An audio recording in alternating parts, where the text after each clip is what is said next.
Aston Villa have booked their place in the last 16 of the Europa League with a game to spare. Jadon Sancho scored the only goal in the win over Fenerbahce that leaves Unai Emery's side on course to claim Villa's first trophy in 30 years. We are trying to get another way with those experiences, being strong and competing until the last moment. And of course, I am dreaming to be here getting trophies, and Europa League is one objective we have this year. Meanwhile, a saved penalty, an own goal and a red card. Just three of the talking points from Forest's 1-0 defeat at Braga, which means a top 8 finish is unlikely for Sean Dyche's men. Celtic just about on course for the playoffs despite letting a 2-goal lead slip in a draw with Bologna. Rangers can't go through despite a first win of the campaign against Ludogorets. Casemiro will leave Man United at the end of this season. It's after 4 years at Old Trafford. They've decided not to extend his contract, which is worth 350 grand a week. A much younger Brazilian is, though, on his way to the Premier League. The 19-year-old defender Sousa has joined Tottenham from Santos for £13 million. Meanwhile, Thomas Frank insists he continues to have the backing of the board at Tottenham. Lots of pressure on him, but a little bit relieved after that win over Borussia Dortmund. A lot of scrutiny on him ahead of their game with Burnley tomorrow. And there are 4 race meetings today. They go to Warwick, Doncaster, Southall and Wolverhampton. talkSPORT News. The government wants to drastically cut the number of police forces in England and Wales. And first 3-way peace talks between the US, Russia and Ukraine are happening later. More with Emma at past. talkSPORT weather with QuickFit. Rain or shine, our mobile tyre fitting service comes to you so you can stay on the sofa this winter. Book today at quickfit.com. Conditions apply. An unsettled day, wet across Scotland, bit brighter elsewhere before more rain reaching the southwest later. Windy with coastal gales developing.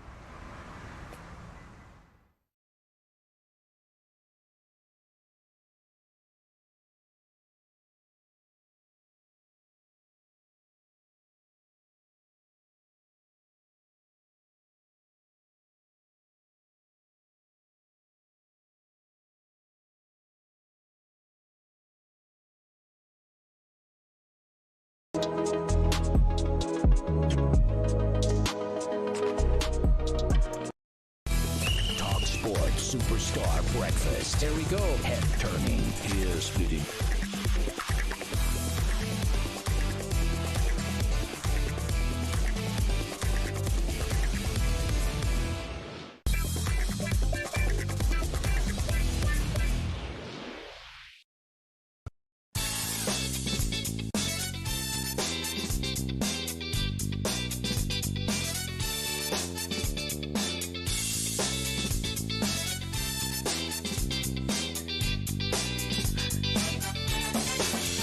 Good morning to you. This is talkSPORT Breakfast with Arnold Clark's Real Sale. It's the UK's biggest used car sale and it's on for you now. Check out arnoldclark.com. Good morning, it's Shebahn Aherne for Alan Brazil. Ray Parlour here as ever on a Friday morning. Good morning, sir. Good morning, Shebahn. How are you? You You're good? Fresh as a daisy. Oh, I don't know about that, Shebahn. To be fair, my alarm goes at 4 and you had a bit of a lane today, didn't you? Yeah. She's lovely. Poor Al took the dizzies yesterday. Oh, no. Too many bourbons, wasn't it? Yeah. Too much sugar. too many bourbons, I heard. Is it true that you spent the rest of the show while Katie did the show lying on the couch? Did he? He They have a did. little snooze. They have a little snooze out there. Apparently lay on the couch in the Was he? room. Oh, but look, I hope he's all right, Alan. You know Alan. He was getting dizzy last week as well when I was in here. I think he was saying the lights are making... The lights will make him go dizzy. I've ordered So if we go dizzy later, me and Shebahn are going, oh, that feels too good. No, I need to lie down on the couch. Turn the lights down, for God's sake. Katie, get in here. No, we're sending our love to Al. He is absolutely... He won't be listening, so don't worry, Shebahn. That's absolutely true.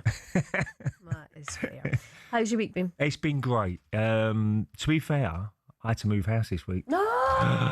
You don't realise how stressful it can be moving house. And I haven't done hardly any of it either. Yeah. But we end up finding stuff you didn't know you still had. It's really weird, isn't it? And we filled the whole skip up with junk and threw it all out.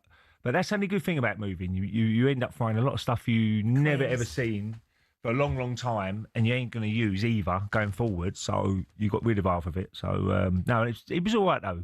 We got through it. Where are you moving to? Just round the corner, about 800 yards away. See that? Oh, people who do that. It's not far. Where are you moving next door? Yeah, I know. But you either do your house up or move. Okay. So And you love the area. I didn't fancy all the builders and all that sort of stuff. No.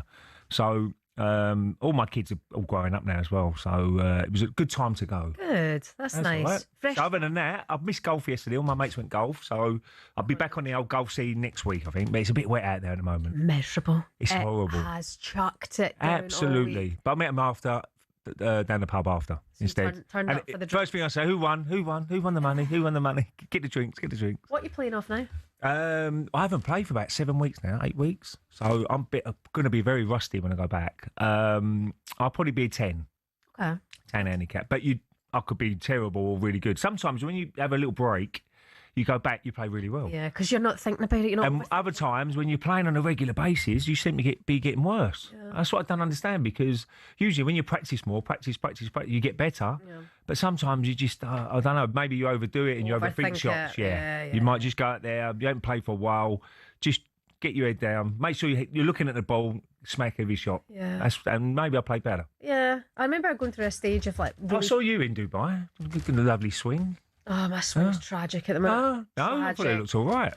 The amount of heat I got for having terrible control or grip from that. Is that right? Pitch, from the experts. Oh, no. The experts playing off nothing. Anyway, all the scratch golfers. One day. All giving you a bit of a stick. But no, I think it's such a great game, though. I've really missed it, 8 weeks. But my mates just gone, a couple of them gone to Miami and all that, and they've shown me pictures of this course. I'm going, oh, look at that. I'd rather be there, I think. Blue skies. Yeah. So that's the big thing for me. Keep going to then. Get to the summertime, exactly. Can't wait for the summer. Come on, hurry up. Summer. Absolutely. This weather's murder. Huge evening of European action last night. Aston Villa, Forest and Celtic all in action, and we had it live for you here on talkSPORT. An opportunity to swing it in. Sancho header! Villa have scored, and very quickly, almost out of nothing, across from the right, is headed in by Jadon Sancho. And Aston Villa have done what many teams can't do, and that's win away at Fenerbahce. I think Villa are the team to beat in the competition, full stop. There was a push in the back, and the referee has given Nottingham Forest a penalty. Gibbs wide, save! Down to his left by Hornacek. Here's Horter at the other end, on legs towards his own goal. And incredibly, within seconds of missing a penalty at one end, Forest concede an own goal at the other. I think Elliot Anderson has said something to the referee, and he's been dismissed. Nottingham Forest hopes of a place in the top 8 in the Europa League have taken a massive dent here. Braga 1, 10-man Forest 0.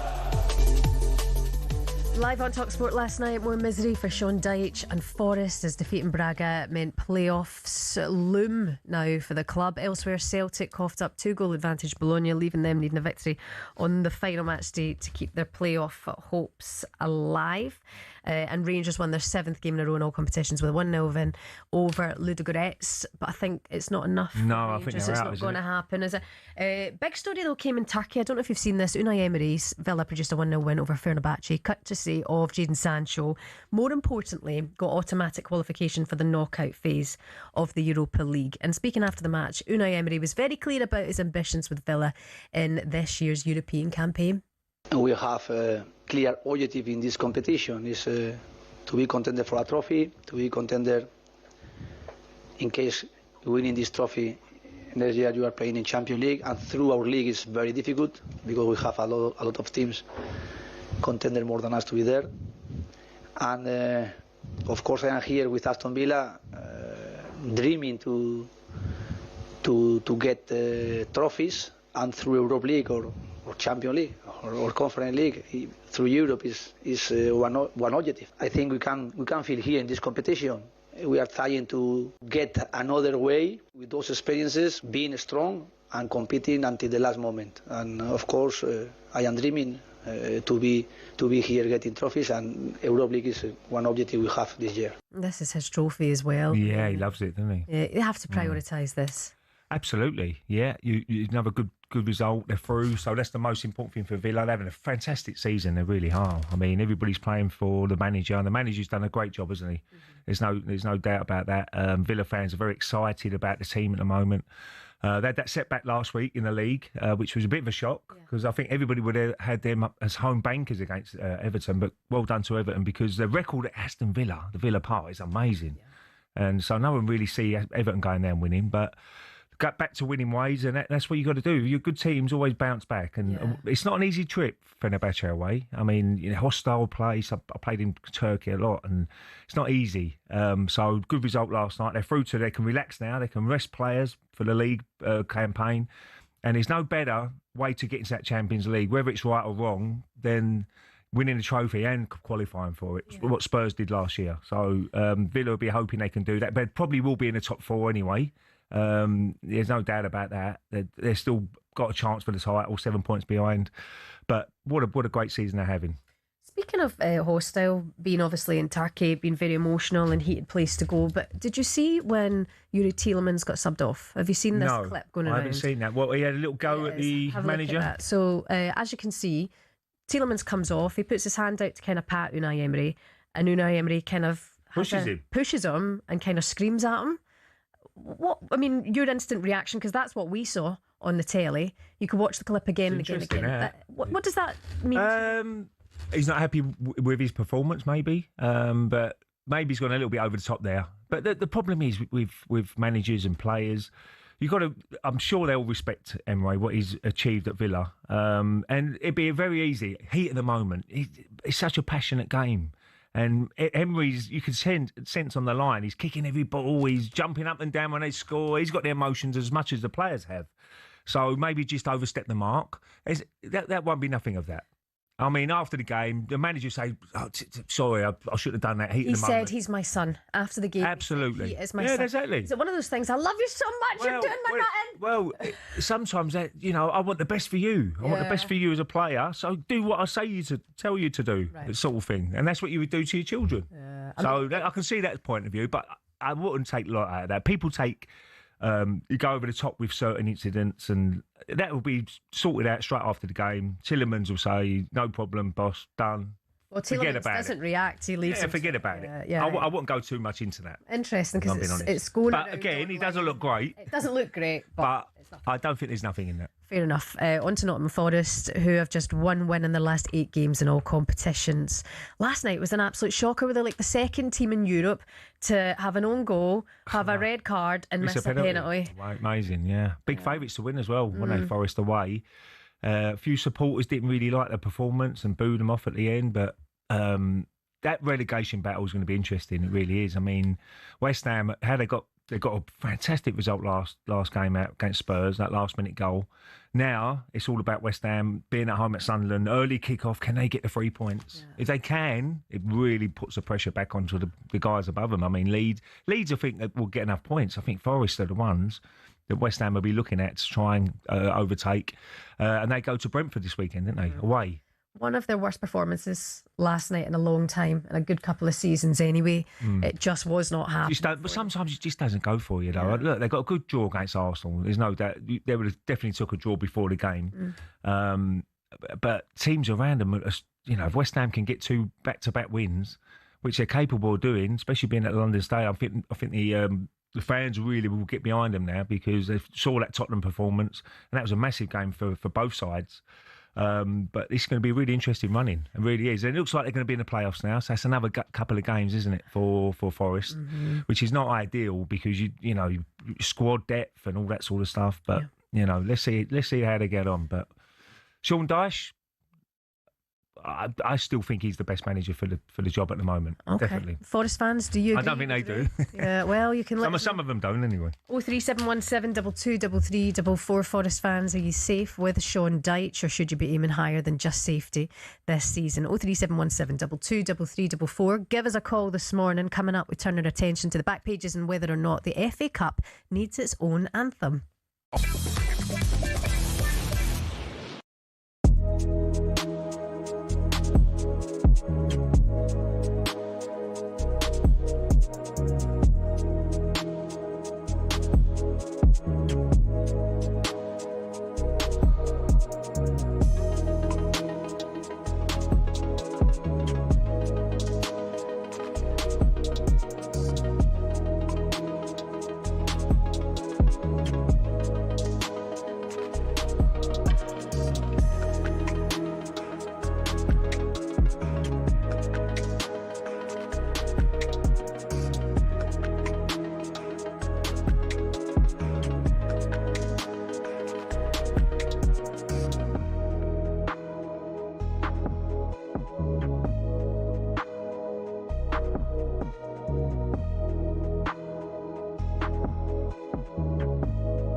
stay. And through it, oh, she offers me protection, a lot of love and affection. Good morning, you're listening to talkSPORT Breakfast. Shebahn Aherne Ray Parlour here as ever. Morning, Shebahn. Morning, this is a banger. Angels, Robbie Williams. You were at the darts, weren't you, over Christmas? I was at the darts. This is what they I sing. had a great time. They sing this at the darts, don't they? Did they? All I remember was Colo, my old teammate, Colo Torre. We Yeah. Littler and stay. Oh, is it? Oh, is that the one? No, I just made that up. Oh, that's very good. But it'll do. Very good. Works. Robbie Williams reportedly on course to achieve his 16th UK #1 album, with Britpop breaking a record previously set by the Beatles. That's someone a beat, isn't it? Beatles. The Beatles. No, he's a great artist. Do you know what? When he left Take That, everybody's going, can he do it on his own? And, shots every... No, not did shit. He was very confident in his own ability, which he's obviously shown over the years, hasn't he? So he's been brilliant. But is he better than the Beatles? Oh, no, I don't think so. Oh, no. Say how you feel. Beatles have got to be the best, didn't they? No? Who would you have more of a party to? Robbie or the Beatles? Probably Robbie. Oh, wow. But I think Beatles was just... The history of the Beatles was so good at the time, wasn't it? I don't think you're allowed to say out loud, not really a big fan of the Beatles, without Why? getting absolutely smashed to bits. I said it once to Jeff Stelling. I was like, the Beatles don't really do it for me. I'd prefer the Spice Girls. And he was like, and this is the problem with you. Oh, right, okay. Why wasn't he happy? No. Was he? Well, Not it's happy? iconic, isn't it, Beatles? He's not spoken to him Over the since. years. Yeah, no, In absolutely. Liverpool. But our Robbie, fair play to him. He's on Drive, isn't he? Oh, is Later he? on today with Andy Goldstein and Darren Bent. Today? No, it's not. It's I was next gonna say, is it Thursday, today? 29th of January. And next Thursday, don't forget, Robbie Williams will be live on Drive with Andy and Benty. Time now to get today's back pages. Katie Shanahan is here. Hello. Katie. Hello. Everyone keep your distance. Katie might have her poison in her back pocket. What? No, not for you. Oh, Ray. Katie, I'm getting married here. No. What she does is that people are on air and then they all start coughing and spluttering no. and Katie comes in. Well, people are actually calling me the super sub. There's so no Bourbons. There's no Bourbons. There's no Bourbons. There's no Paul Bourbons Allen here too today. many. Yeah. Poor Katie was at the train station yesterday when they phoned them, like, get Yes, back. I was at Waterloo. Was ya? I was at Waterloo just about to get my Wimbledon train. You saved Gabby to And be fair. then- I listened to a bit of Gabby. I thought thought he was struggling.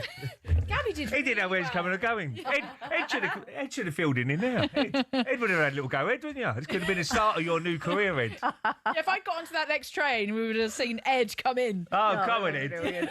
Super Ed to the rescue. I wonder what would have happened in that moment then had they not have managed to get you back. Funny though, Ed, it could have been you 30 years on after your talkSPORT. Because I got in my debut car event. and I thought, all I can hear is Gabby at Bungalow. I can't hear no one else. Yeah, Where what's is everyone? Where is everyone? I didn't know that Alan had been taken off. I know. It was quite worrying listening to it. 'Cause I- He's okay. He's doing I come on when Coral were on, Yeah. and that's when he probably went off about that time. Wasn't it? Yeah, and I was still running back from the train station. Oh, Yeah. Katie. Well, Sprint, Anyway, Katie, little well done, sprint. Katie. Hey, you know, got my steps in. Make sure you put a full fee in. Don't worry about that. The main thing So you got to worry about it, Katie. Don't full fee. thank you, Ray is now my agent. Yeah, Thank you very definitely. much. But the main thing is, Alan's doing okay, and he'll be back next week. Right, back pages. A real mix, actually. So lots of these pictures regarding Aston Villa's win last night over Fenerbahce by 1-0. But then this push that you guys were speaking about earlier, fight night for Villa, as Emery lashes out on the back page of the Daily Mail. That was all quite bizarre, Yeah, wasn't it? It wasn't great to see. Shebahn just showed me the replay of it, and it's not great, but things like that happen in football. You have arguments with your teammates sometimes, but next day you're all mates. Yeah. So I wouldn't take too much into it. Whether he didn't do his job, what Emery said, and that's why he's dragged him off, I'm not too sure. But I wouldn't go too much into that. Look, of course it's going to make a story. There's no doubt about that, because you don't see many managers pushing players as they come off. But that could be easily sorted out after the dressing room, in the dressing room, straight after the game. Right, sorry, I shouldn't have done that. No problem, boss. Finished. And you get on, wait for the next game. it's funny the amount of people online who are saying if this was Arteta doing it to a player, it would be the back page. It would be all over the Well, it news. is on the It'd back be page. such It is on the back page of the Daily Mail. Yeah. I mean, Well, big it's back look, page. It's it's a little bit there, little Sun. corner. And a little bit, Emery bust up on the back page of The Sun. Thank you, Ray, helping me do my job this morning. You're my agent and also my co-worker. I'll get your pay rise soon. Yeah, thank you so much. And then this also, I wanted to get your reaction to this. The FA Cup to get its own anthem on the back page of the Times. Do you think it needs its own anthem? Well, this is such an historic trophy to win, and over the years, I think it should, no? Yeah, it needs I love the Champions League music. I was listening to coming in, Casey, and I think when you get in that stadium, you just sense it's a big game and all that sort of stuff. But the biggest thing for that is what sort of anthem they get. What's going to catch people's attention? Yeah, how big do they go? That's the hard bit. What music you're going to have to? Do you go bigger than the Champions League? Yeah, is there more voices, more? Well, it's like if you build a new stadium, you're always going to try and make it better than the last stadium, aren't you?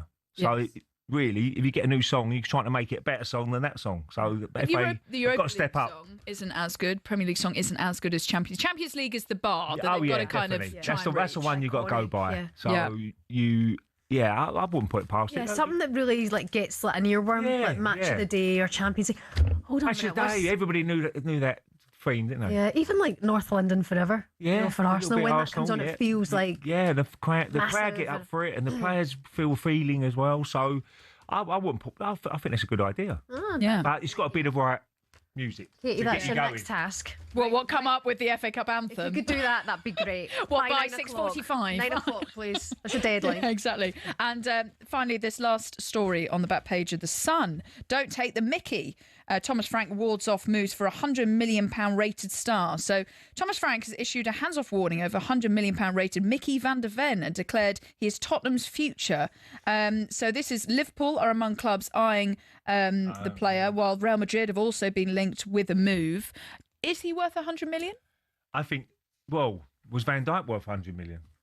When he went from Celtic. So I will put him in that sort of bracket. Is Declan Rice worth 105 million? I think he's a bargain. I mean, no one really talks about money if they do their job, do they? I mean, no one said about Van Dijk, he's a centre half. How can you spend that sort of money on him? I don't think it was 100, was it? About 70 or 80, which is still a lot of money. Yeah. But that's the going rate now. Every player's 60 million plus now, if you're decent. So, and Van der Ven is certainly a decent player. But Tottenham, the problem you're going to have with Tottenham is it's all down to players. Players have got all the power now. If he wants to leave, he will leave. Yeah. There's no doubt about it. And then Tottenham have got to get the most money for him. But it's one of them situations where he can go into the manager. Managers can't keep players.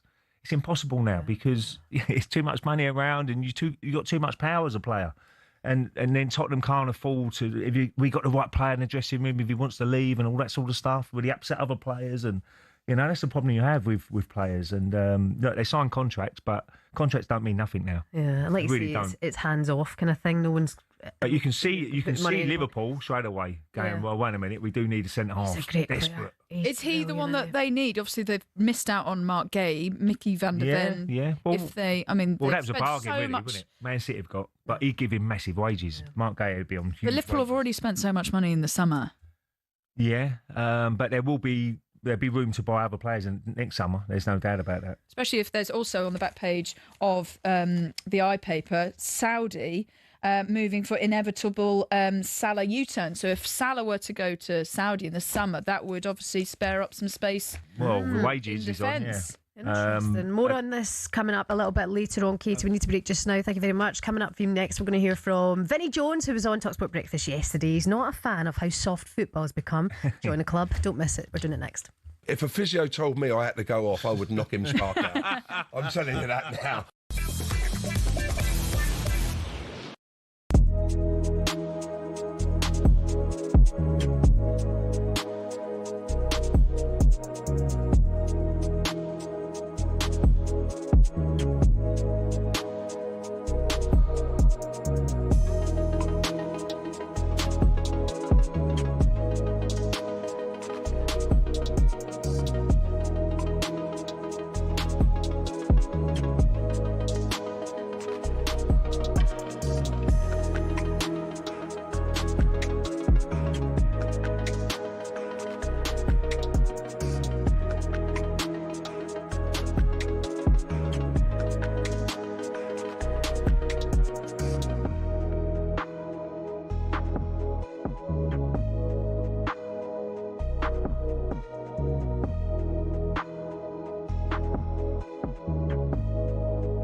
When Sir Jim Ratcliffe took control of footballing operations at United, the Manchester-born billionaire was somewhat welcomed in as a homegrown hero, ready to save the club from the dark days of the Glazers.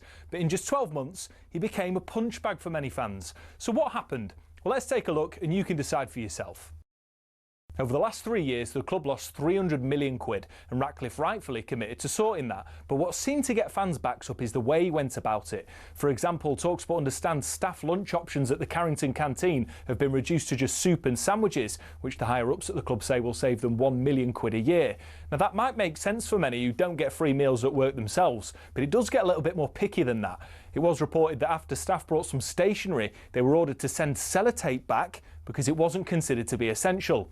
And the reward for being Steward of the Week used to be 50 quid, but that was scrapped and replaced by a paper certificate. But it's not just seemingly stingy decisions. In 2024 alone, Ratcliffe oversaw 250 redundancies, and more were announced at the beginning of 2025. Now, while there are people who acknowledge United staff numbers are overinflated, it's the optics which aren't great. Add to the mix the introduction of a flat ticket price of 66 quid for every fan, even children, while Casemiro's on 350 grand a week, and the frustration of fans reached fever pitch. Time will tell whether Ratcliffe's cost-cutting measures will improve outcomes at the club, but one thing's for sure, there's a long way to go for United to be back where many say they belong.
Good morning to you. Welcome along to talkSPORT Breakfast with Shebahn Aherne in for Alan Ray Parlour here as well. Yesterday morning we had legendary footballer turned Hollywood actor, the man can do anything, Vinnie Jones was on the show, who has the reputation of being one of the hardest footballers of all time.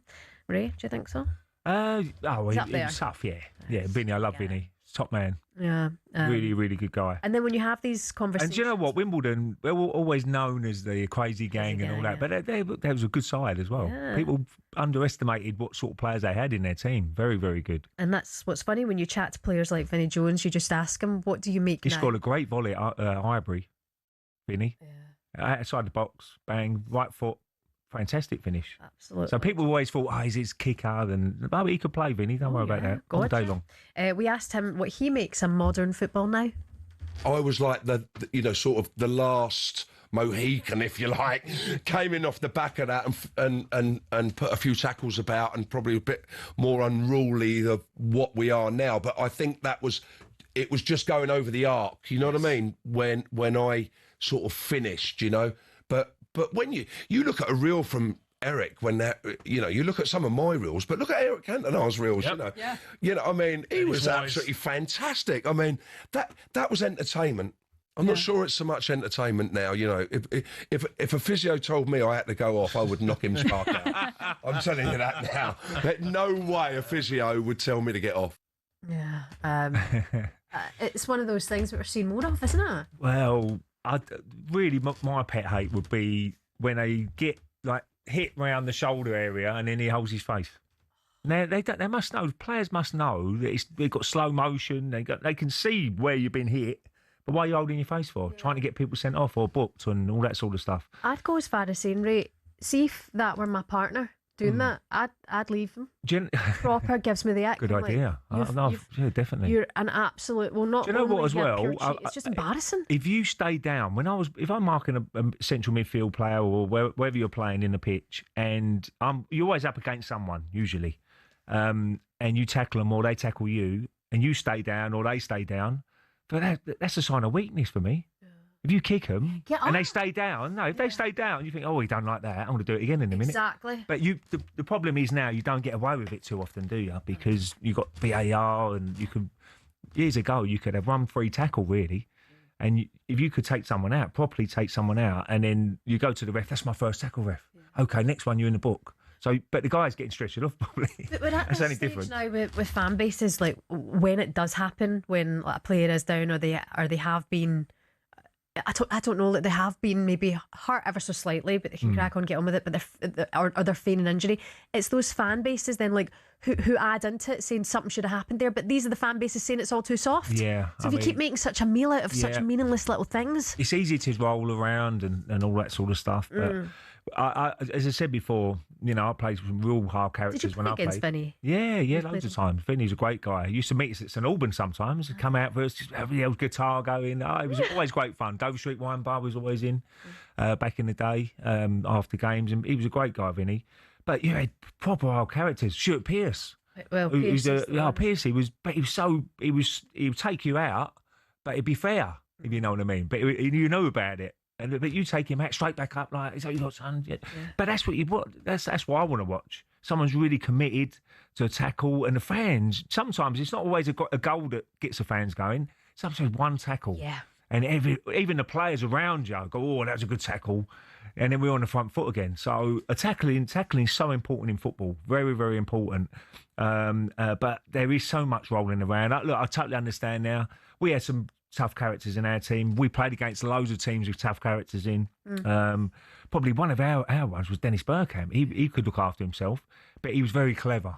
How he done it. He'd go up and elbow, bang, oh, sorry. Yeah. And the ref would go, oh, it's Dennis Bergkamp. He wouldn't have done that on purpose. Yeah. And he'd get away with it. Good thing is now we're starting. VAR would have been, a lot of our players would have been sent off. We are seeing more yellows now, so hopefully players will stop fearing injury because it's doing our nothing. Well, you should get booked if you can prove it. We're seeing it more now. But look, communication in football. Yeah. Is Stockley Park go to the ref? No, he didn't touch him in the face and he's holding his face. Book him. Book him. Exactly. Why not? We are. Right now, the format may have changed for England cricket team, but the outcome has remained the same as they fell to a 19-run defeat to Sri Lanka. Pleased to say somebody with us now, Steve Harmison, who is across at All Forest. Steve, good morning to you. You're out there, and you were in traditional dress yesterday. Have you dressed up for us this morning? Army, good morning. No. Good morning, Shebahn. Good morning, Ray. Yes, I was in traditional dress yesterday. Actually, to be fair, I'm not sure if Ray's seen it, but it was a pretty picture. It was very comfortable. Stunning. I mean, Army. Look at that. Very airy. Let it all hang out.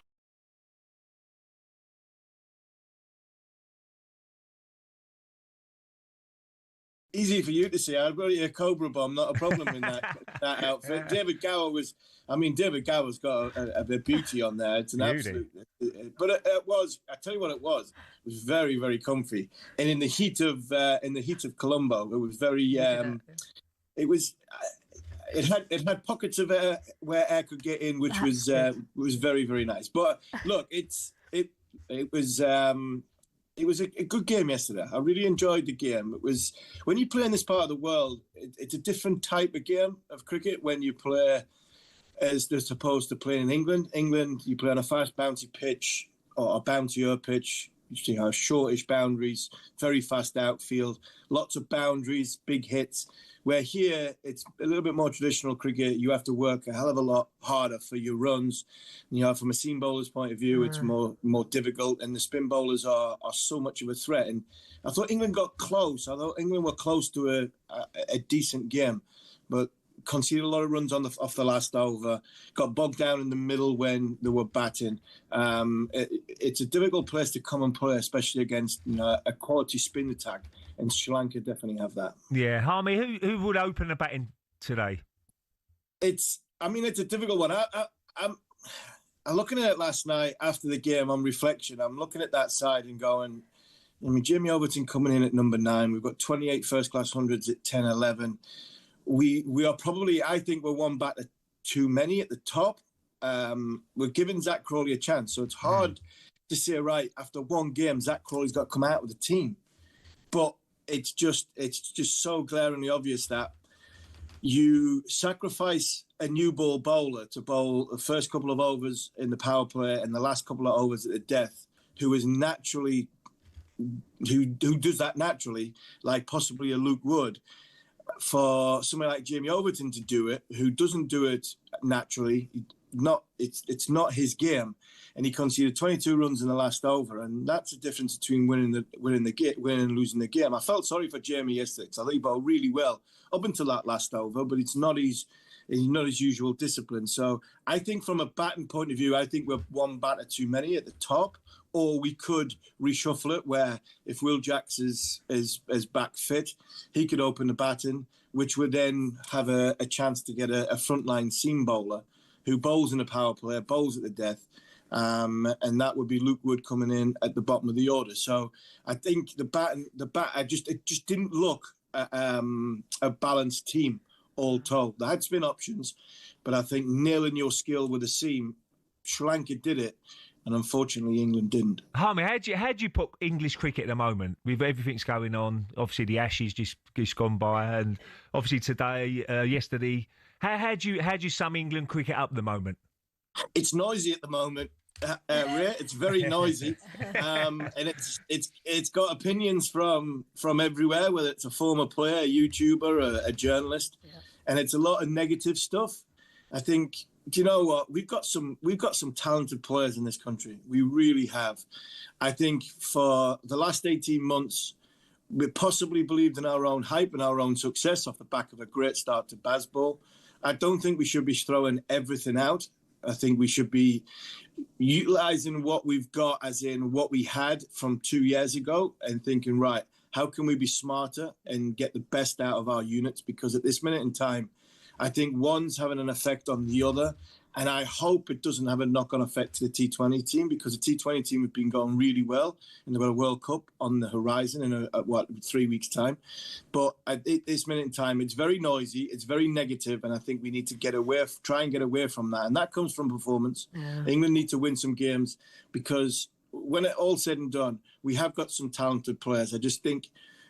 I possibly think we're getting a little bit brainwashed into a form of how we want to play our game of cricket, sometimes without thinking about it. Yeah. And I think we had a little bit of that yesterday, where we thought about the game, we got in a fight for the game, and we just come off second best. And I thought we might have turned a little bit of a corner. So let's see how these next two games brings in the 50-over format. All right, Harmy, thank you so much. Cheers, Harmy. Good to speak to you as ever. Send Ray that outfit. He's well into it.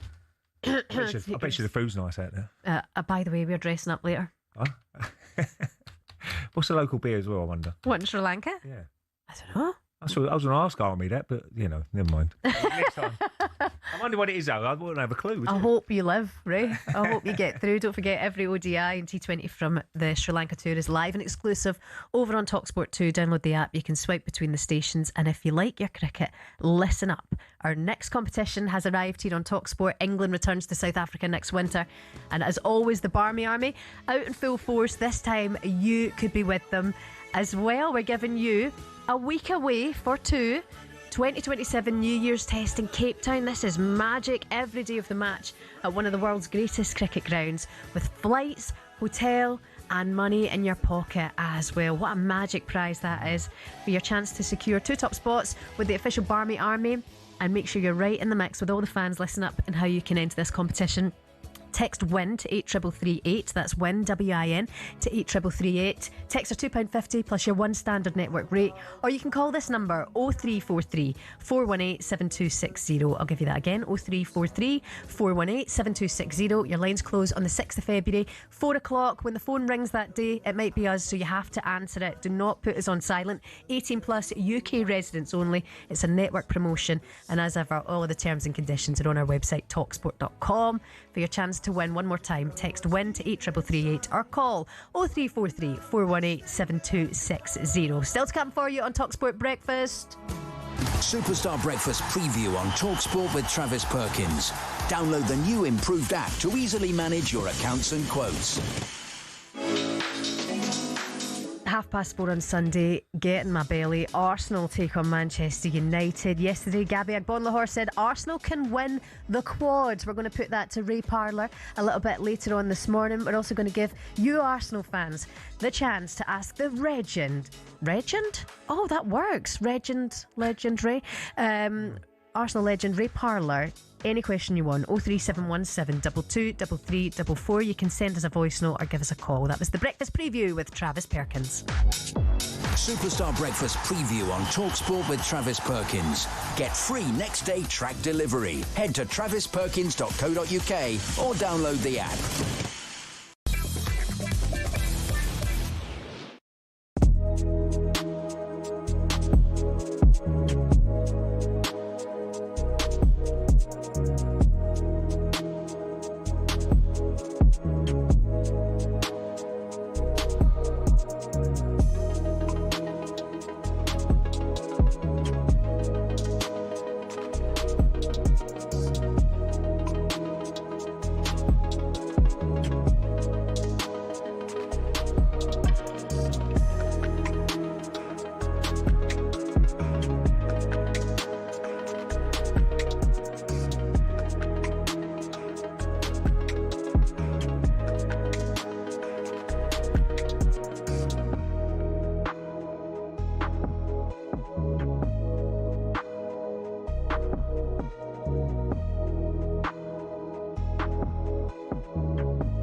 Good morning.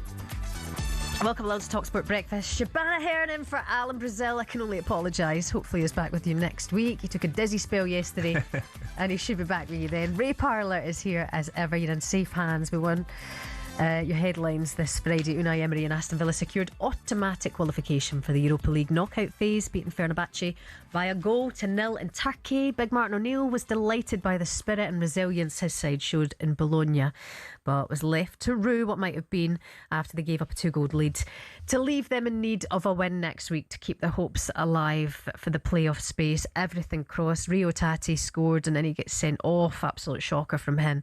And we're into the third round of the Australian Open. Let's get all the latest from talkSPORT's Toby Gillis. Toby, good morning. Good morning. Yeah, fair to say you don't make Coco Gauff angry. The third seed clearly furious as dropping her first set of the tournament against fellow American Hailey Baptiste. She hit back to bagel her in the second and has just won through 6-3 in the third. That's her 100th Grand Slam match, still only 21 years old. She'll face Karolina Mukova in the last 16. Not as easy for favourite Arina Sabalenka earlier, 7-6, 7-6 against unseeded Anastasia Potapova, but the Austrian fought all the way, failed to take any of 4 set points though to take it to a decider. In the men's, Carlos Alcaraz looked serene as he proved himself as one of the great prestidigitators of the sport once more. 6-2, 6-4, 6-1 against 32nd seed Corentin Moutet. A bit of a break now with just 2 matches on court at the moment. A women's singles in which Iva Jovic is up in the first set against Jasmine Paolini. There's also a men's doubles in which Britain's Luke Johnson is playing. He is a set down though. And coming up shortly, the last British singles player standing, Cam Norrie, trying to end his 100% losing record against Alexander Zverev. A huge task to keep our home interest alive in Melbourne. The Australian Open update on talkSPORT with TNT Sports. Stream every set live on Discovery Plus or watch TNT Sports channels on EE, Sky and Virgin Media. Subscription required. 18 plus. Terms and conditions apply. Right, time now for this. Even this, we're talking about the FA Cup having an anthem. This is this is good as well. Gets you up for it. You could know nothing about the NFL and you're like, touchdown! When you hear this, 2 games left in the NFL season until we know who will be going head-to-head in Super Bowl 60 this Sunday. talkSPORT 2 got live and exclusive commentary of the NFC Championship game from 11 p.m. talkSPORT 2, Seattle Seahawks host Ali McCoy's LA Rams. He's probably got a stake in the club for a place in the biggest event in US sports. Speaking of the Super Bowl, talkSPORT brings you all of the coverage from the event in San Francisco next month. And to build up to it now, we're joined by an NFL legendary broadcasting expert in this country. He's been covering the sport for so long. When he started, Ray Parlour was still a footballer. Pleased to say from Channel 5 and talkSPORT. Nat Combs is with us. Good morning, Nat. How you doing, Nat? Very good. Good to see you both. That music just puts the hairs on the on my neck up. I mean, it is really getting to crunch time, as you say. It is the final 4 semi-final stage. Essentially, everything is at stake for a place at Super Bowl 60 this weekend. Have you loved it? Has there been any shocks for you along the way, Nat? It's been a great season because, NFL prides itself on parity, right? If you compare it to so many European football leagues, at the start of the season, you could make a viable case for 16, 20 of the 32 teams to have a shot at getting a deep run in the playoffs or even making the Super Bowl. This season, it's felt even more wide open. There hasn't really been, in most people's eyes, a standout team, an exceptional team. So it's been really condensed. Just when you think one team is making a bit of a run and going on a tear, they fall short, another team comes through. So it's been really, really wide open. And for that reason alone, it's been a terrific season. Just want to say, Nat, the Seahawks are favourites to win it, aren't they? Last year, they weren't even close last year. So how have they turned it around this season? Couple of reasons, really. They've brought in a brilliant head coach, a defensively minded head coach, and the Seahawks are a team that is built around its defense. But it's the NFL. Everybody typically focuses on the quarterback, and the quarterback is, singularly the most important position. So they also brought in a quarterback called Sam Darnold. He's had an interesting career. He was a high-round draft pick, and the top players in the NFL, they get picked in the college draft. So the best guys in college go in to the NFL via a draft system where you pick players one by one. He was a high-round pick, so he was expected to be a big star straight away, and he wasn't. He was a bust. He went to the New York Jets. He was terrible. He's bounced around the league. Then last season, he had, a real rehabilitation rehabilitation. He was the comeback kid. He played in Minnesota. He was brilliant for most of the season. But then at the end, he crashed and burned. When it mattered in the playoffs, he crashed and burned. He didn't turn up. He moved this season to the Seahawks, and he's had a very similar season where he's been really, really strong all season long. But this weekend against the Rams, the fear is that Sam Darnold might not be able to be clutch in the moment. He might have wide eyes, wide and worried, and we'll see the old Sam Darnold as opposed to the new Sam Darnold. So that's going to be one of the big stories this weekend. And what do you think is going to happen? Well, I mean, both games are really, really keenly poised. The Patriots-Broncos, that's the AFC Championship game. Right. That's got a very different complexion this weekend because there has been an injury to the Broncos quarterback, Bo Nix, their starting quarterback. So he played in the last game, the last playoff round game, and picked up an injury right at the end. So he's done for the season. So their backup, Jarrett Stidham, is in the frame. And this is another incredible story, right? This guy has bounced around the league as a backup. It's one of the best gigs in sports, I think, being a number 2 or a number 3 quarterback. You hold the clipboard, you hold the iPad, and you're training it with the team. You're around in the quarterback room, but you're not really getting many reps with the starters in practice. And it's like being a keeper, I guess, in football. Yeah. In a big kind of high pressure situation, you're suddenly thrown in when you didn't expect it. Now, the Broncos have had a week or so, obviously, to prepare for this. But nevertheless, this is a guy who's been, for his whole career in the NFL, he's been a backup. He's been a number 2 player. He's had like 5 starts or something in his whole career. You're like our Scotland keeper? But like the Scotland keeper? He's got a huge amount of shoulders. As a result, the Broncos are suddenly crazy underdogs. If you're looking for value here, the Final Four to win the Super Bowl outright, I guess the value is with the Broncos because their odds have just fallen through the floor because this guy Jarrett Stidham is going to be starting for them. But I think they've got a real shot. This is a team like the Seahawks that's based around their defense. So if they can keep it tight, they can put pressure on the Patriots, keep the score low, not ask him to do too much. They're going to be right in that game as well. Brilliant. Nat, listen, thank you so much. We're looking forward to the Super Bowl as well. Bad Bunny. 12-1 now, Broncos. Yeah. Oh, is it really? There you go. I thought I'd get you 12-1. Yeah. And the betting is 6-4 Seattle Seahawks, 2-1 the Rams, and the Patriots are 5-2. Always count on Ray for a cheeky bet update. Yeah. Nat Coombs, we love you. Thank you so much. Good to see you guys. Take care. Don't forget, you can get all the action over on talkSPORT 2. Your home of the NFL coming up for you on talkSPORT Breakfast. We're going to turn our attention to Aston Villa. Is the Europa League now the priority for Unai Emery? Do they have the squad to compete in Europe and the Premier League? We'll discuss that next. Good morning.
Life after football. For a lot of players, it means going into punditry. Some turn to coaching or working in the game in other ways.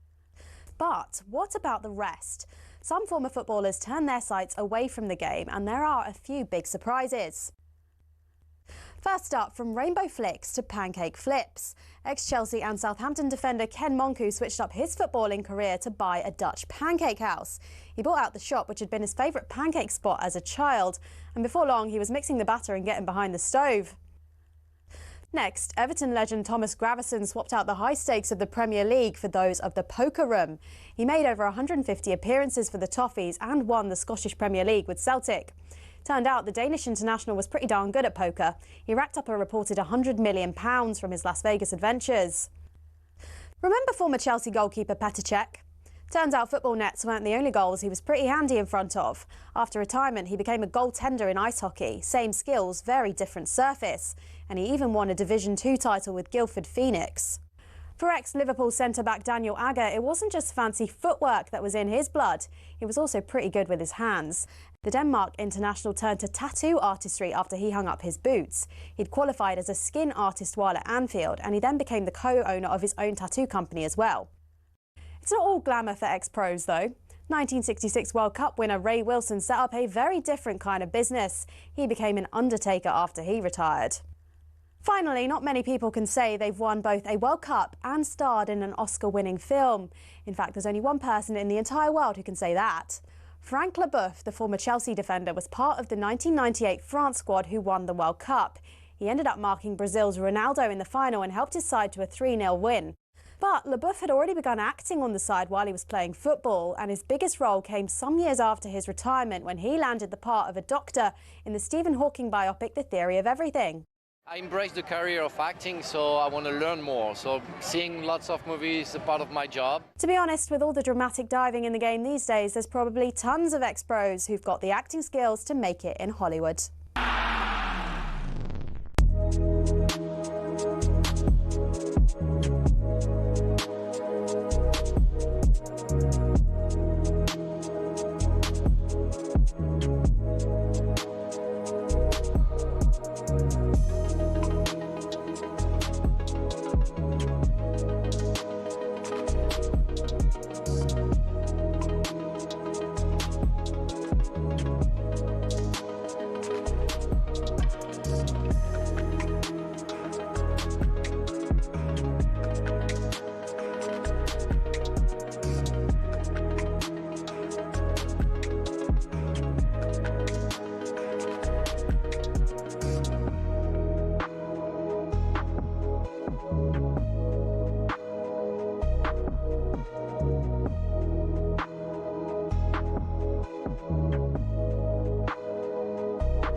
Good morning, you're listening to talkSPORT Breakfast with Arnold Clark. Save on your next car in the real sale. It's the UK's biggest used car sale. Shebahn Aherne for Alan Brazil. The big man is resting up.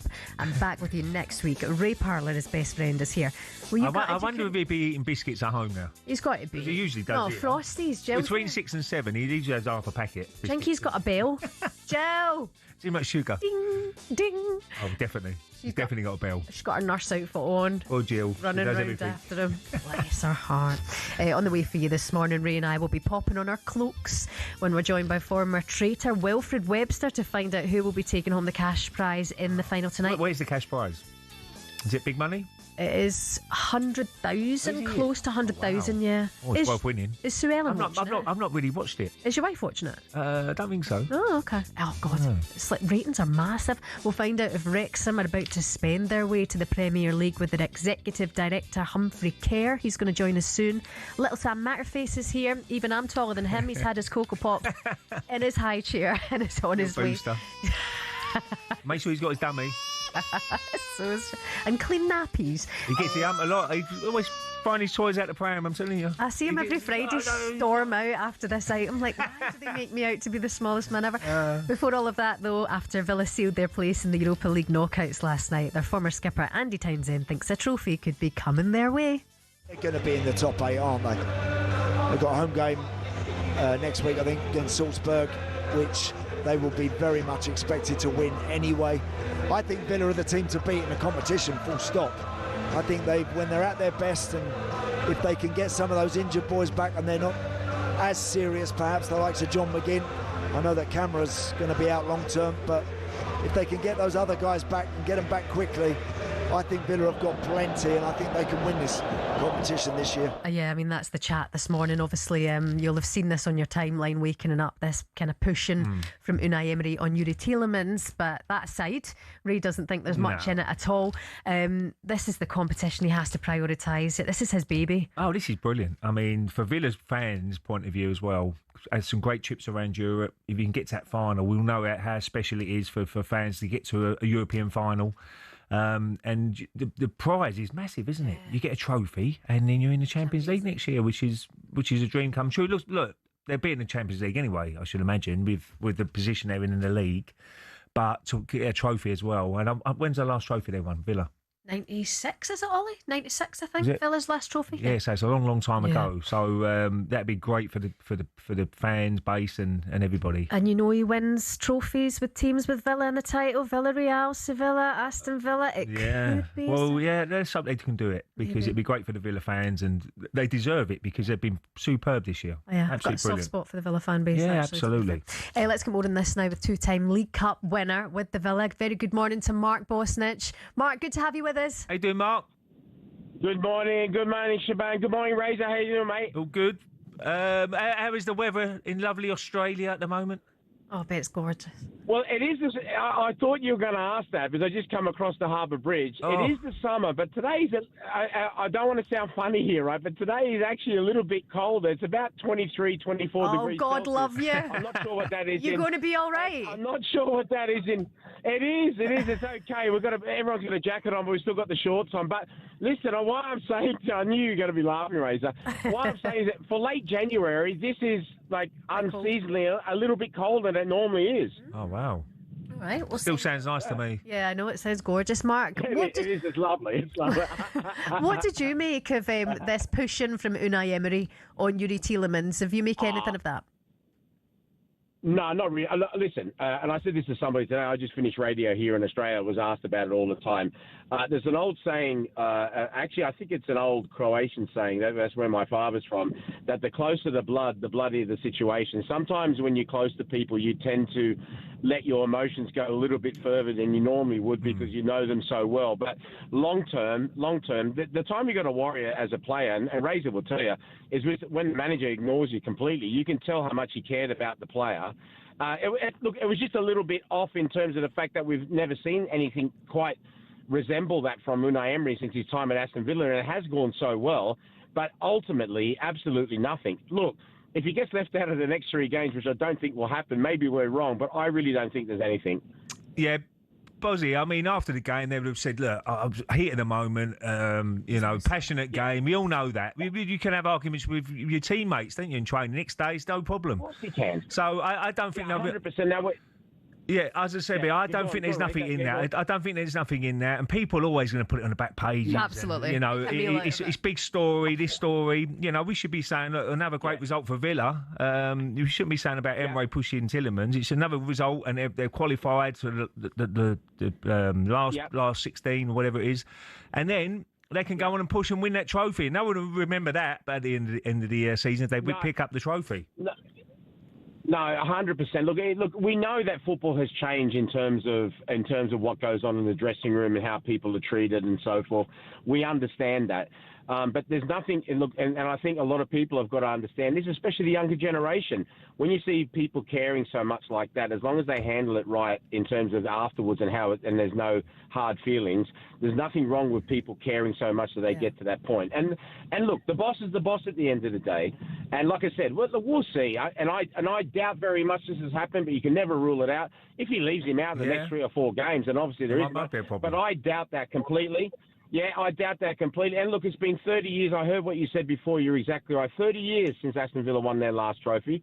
In 1996, we beat Leeds at Wembley for the League Cup. And they've got a real shout this year of winning that competition because, as we saw with last year, this will be the second season now that the Champions League teams don't drop down anymore. And that, I think, makes an absolute huge difference. And I think Aston Villa pretty much are favourites for that title. And with the experience that Emery's got with Villarreal and also Sevilla, as long as they don't get any, too many more bad injuries, we know Kamara's out for quite some time. But they've got a real shout of this competition. Yeah. Bozzy, I've got to ask you about the weekend. Manchester United, what a performance against City. I mean, I didn't see that coming. What a response. Just shows you to go back to basics, back four. Harry Maguire comes in, few key players come in. And what a performance. They absolutely deserved it. Old Trafford was rocking. And this weekend, they go to the Emirates, which now I'm a little bit nervous for Arsenal's point of view because how well they played on last week. Well, I was going to say that, Ray. Can you imagine if you're Arsenal, you're thinking, okay, this is a good time to get Man United. All of a sudden, Michael Carrick comes in. They put their best performance, especially at Old Trafford, that we've seen in years. Yeah. Got the crowd involved.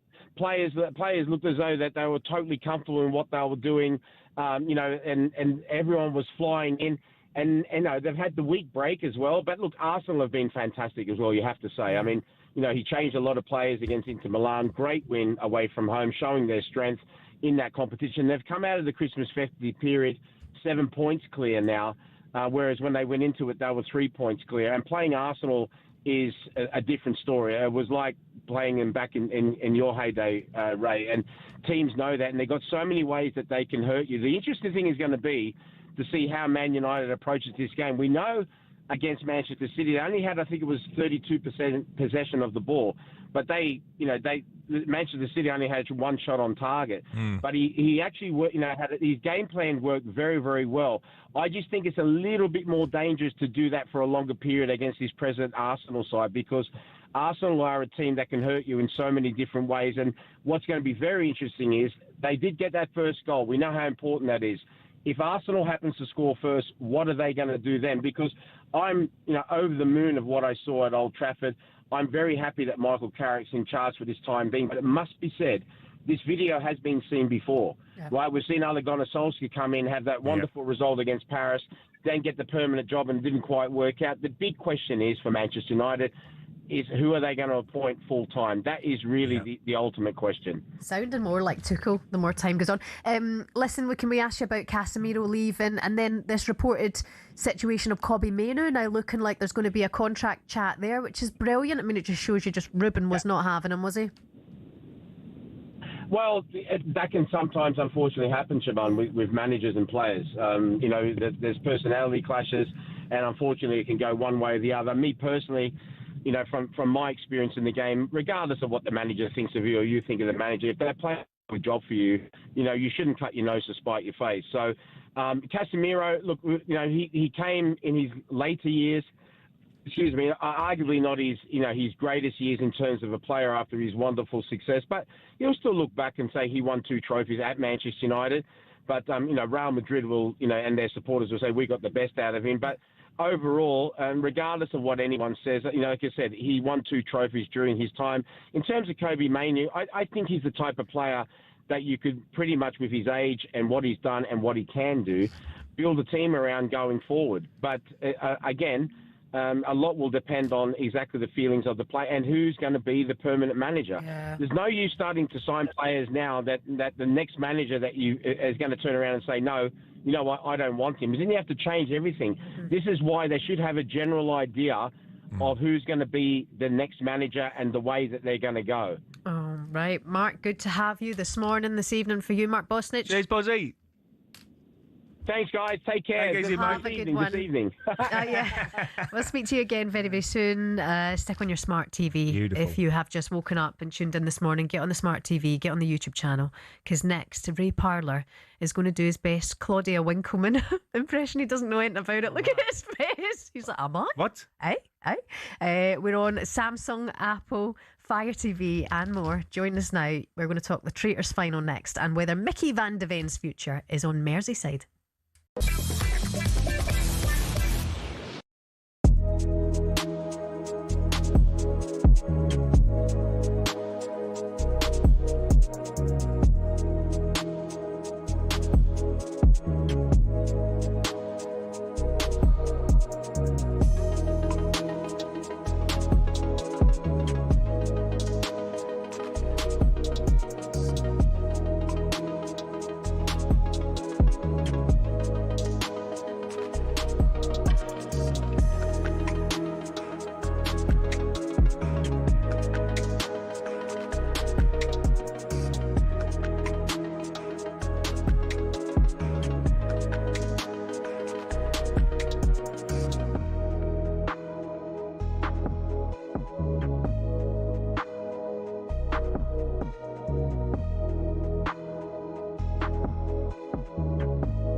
Oh, good morning.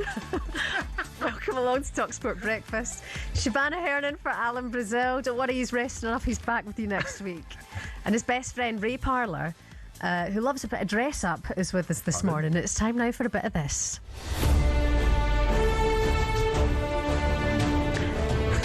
Right, if you're Traitors daft, spoiler alerts are on the way, just so you know, but stick on the smart TV. You've still got time. We're celebrating the final day. It's the finale tonight. It's a show that's absolutely brought TV back to life and taken over the nation. And we're going to be building up to the Traitors finale in just a second. But very, very pleased to say we've now been joined live in the studio this morning by the host of the Traitors. Claudia Winkelman is here. Morning, Claudia. How are you? How is my fringe today? You look lovely, but you've gone for less eyeliner. Well, you know. It's early, darling, isn't it? I'm really, really excited about the Traitor final tonight. Whoever wins. Wait a minute. You look, yeah. My eyes. It gets in your eyes, doesn't it? Lovely. The old, it does, the old fringe. The old bangs, yeah. Anyway, I'm really, very excited. Yeah, you've got. For the really, £100,000 winner. I think you've got right into this. To be fair, I'm getting a bit worried. A little bit worried. You're down a rose later in this. You know when guys put on a wig and then they end up going, "Oh, I like the feel of this." Well, that's what you're doing right now. Huge final tonight. You haven't been watching it, Ray. I think you're one of the few people who haven't been across it. We're going to talk about last night's episode, so if you've missed it, don't be annoyed it is, because joining us now from season 1, the runner-up and OG Traitor, it's a very good morning to Wilfred Webster. Good morning, Wilf. How are you? Good morning. How are you? How you doing, Wilfred? I'm all right. I didn't realise Claudia will be on today. I can't hear you, mate, because I can't get the earphones on either. He's de-wigging. I know. Oh, sorry, I've got to de-wig. I've got to put these on. Must bring it all back for you, Wilf. I mean, good morning to you. Thanks for coming on. I mean, life has changed for you since season 1. What's it like being a traitor? Oh, God. What, in terms of after the show or during? All of it. All of it. I mean, it just must be mental. Yeah, it's crazy. I didn't, obviously, when you're filming it for the first season, you don't expect how big it's actually going to become. So, and it's so big that even now, three and a half years since we filmed it, people are still obsessed with it. And when I see people in the street every day, they just ask questions all the time. And it's always, how was it being a traitor? How was Claudia? And do people trust you now? All I can say, how important it is now. I mean, the Traitors now, how good a job are they doing? Because, as I said before, I saw a bit of the celebrity one with the guys in. But how hard is it? And what's the key, Will, to be a good traitor? Is there a key? Yeah, go on. Oh, no, that's right. So I think the hardest thing is lying constantly. I think breakfast, now I think back to it, is probably the hardest thing, just for the fact that in breakfast, you have to fake these reactions when people don't come in. And I find that was quite overwhelming. But to be a traitor, I think the best thing to do is just build relationships with people to the point where they're like, oh, this person can't possibly be a traitor. And they're always questioning if you can, or if you are, or if you aren't a traitor. That was one of my main things, was just building as many positive relationships in the castle as possible. I'm just looking at your... Is that a sponsor? My cloak says Premier Inn. Premier Inn. Other hotels are available. But yeah, Premier Inn cloak. Borrowed that from Yuri. And listen, Wilf, what do you think is going to happen? Because we were left on a cliffhanger last night, screaming at the TV, the round table being left down to pure chance between Traitor Rachel and Faithful James after they both received the same amount of votes twice. I think one of the things that I'm glad is that it's finished tonight, because I can't deal with any more cliffhangers. That cliffhanger done my head in last night. I was like, no, just tell us. I think personally, Stephen will win. Even if Rachel stays in, I think that he'll win, and he'll get to the point where he will backstab Rachel and get that victory. And I sort of hope that happens, because he's like built into him, like he's built into the traitor role over time. He hasn't just been really good from the beginning. He's sort of getting the role over time, and yeah, just be so nice. And he seems like a lovely guy. Everyone seems lovely, don't get me wrong, but Stephen's he's a goat, isn't he? I love him. How did you get into it? So you obviously audition, you go in, and how did they interview you to get into the show in the first place? Oh God! So there's so many processes, and one of them is Two Truths and a Lie, which is interesting. It's a game that most people have played in their life, but it's a long process, and I remember it was actually pitched to us as a psychological adventure game show. So that was how like it was sold on their social media, on Studio Lambert's social media, and that's how I applied. No idea it was going to be called the Traitors or anything like that. And then until we was basically there and we got the rules, and it says like the working title, the Traitors, and I found the rules the other day, which was really funny. I was going through a box and I found the rules. I found my notes from when I was murdering people, everything, and it just brought back so many memories. Oh, you just crashed there. Yeah, you did. You crashed. Listen, it's been absolutely incredible. You're a massive Liverpool fan as well. Is it true you've got a Jurgen Klopp tattoo? Yes, I do. I don't know if can I show you? I don't know if I could show. Is that right? Depends on where it is. Yeah. Is it on your bum? No, it's on my leg. Massive. I've got not your middle leg. Oh my gosh! Wow. Oh, right down the old calf. Oh wow! I grew up in Liverpool, so I was. His teeth ain't white enough. Yeah, my family are from Liverpool, so yeah, it feels right. Well, for you going to these viewing parties tonight, are you across it all? What you doing? How you taking in the finale? To be honest, I like watching it with my family. It's like one of the only things that me, my kids, and my wife watch together. You've got kids? You look about 10. Yeah, I know. I've got 2 daughters. Yeah, one of them's 12, one of them's 6. What? So we're going to be watching it together, and then I've got like 1,000,001 podcasts and stuff to do after. So I don't want to be out and about drinking and partying whilst I'm doing podcasts. Would you spend 100 million on Mickey van de Ven just as a Liverpool fan? No. Oh, okay. Nah. All right. Don't sit on the fence or anything. Wilf Webster from Series 1 Traitors. Thank you so much for your time. Enjoy the finale. Thanks, guys. Enjoy the final. See ya. Take care. Wilf, by the way, who was the biggest traitor in football he played with? Traitor. We don't have traitors. They don't last long. Got to be Sol Campbell. Why? Well, because he... It's a great decision from Sol. You said, all right, calm down. It was just a joke. No. Sol made a great decision because he won a load of trophies. But yeah, I can see where he's coming from. Hit a nerve there with Ray Tottenham Parlour. to Arsenal, yeah, that's definitely in Tottenham's eyes it is. Biggest faithful that you played with in football? Well, people who stay at the club for all their life, really. Isn't So it? not Sol. It's got to be Tony Adams or someone. Love it. Coming up for you, we turn our attention to Wrexham and whether they genuinely are about to spend £20 million on a player. 20 million in the champ, that's crazy. It's coming up next on Breakfast.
Here are some of the best sledges in Ashes history. Let's start in 1933, Douglas Jardine versus Yabba. Jardine, the notorious captain of the Bodyline series. Yabba, some bloke in the stands who became so famous he now has a statue at the SCG. When Jardine was swatting away flies on the boundary one day, Yabba yelled, "Oi, Jardine, leave our flies alone. They're the only friends you've got."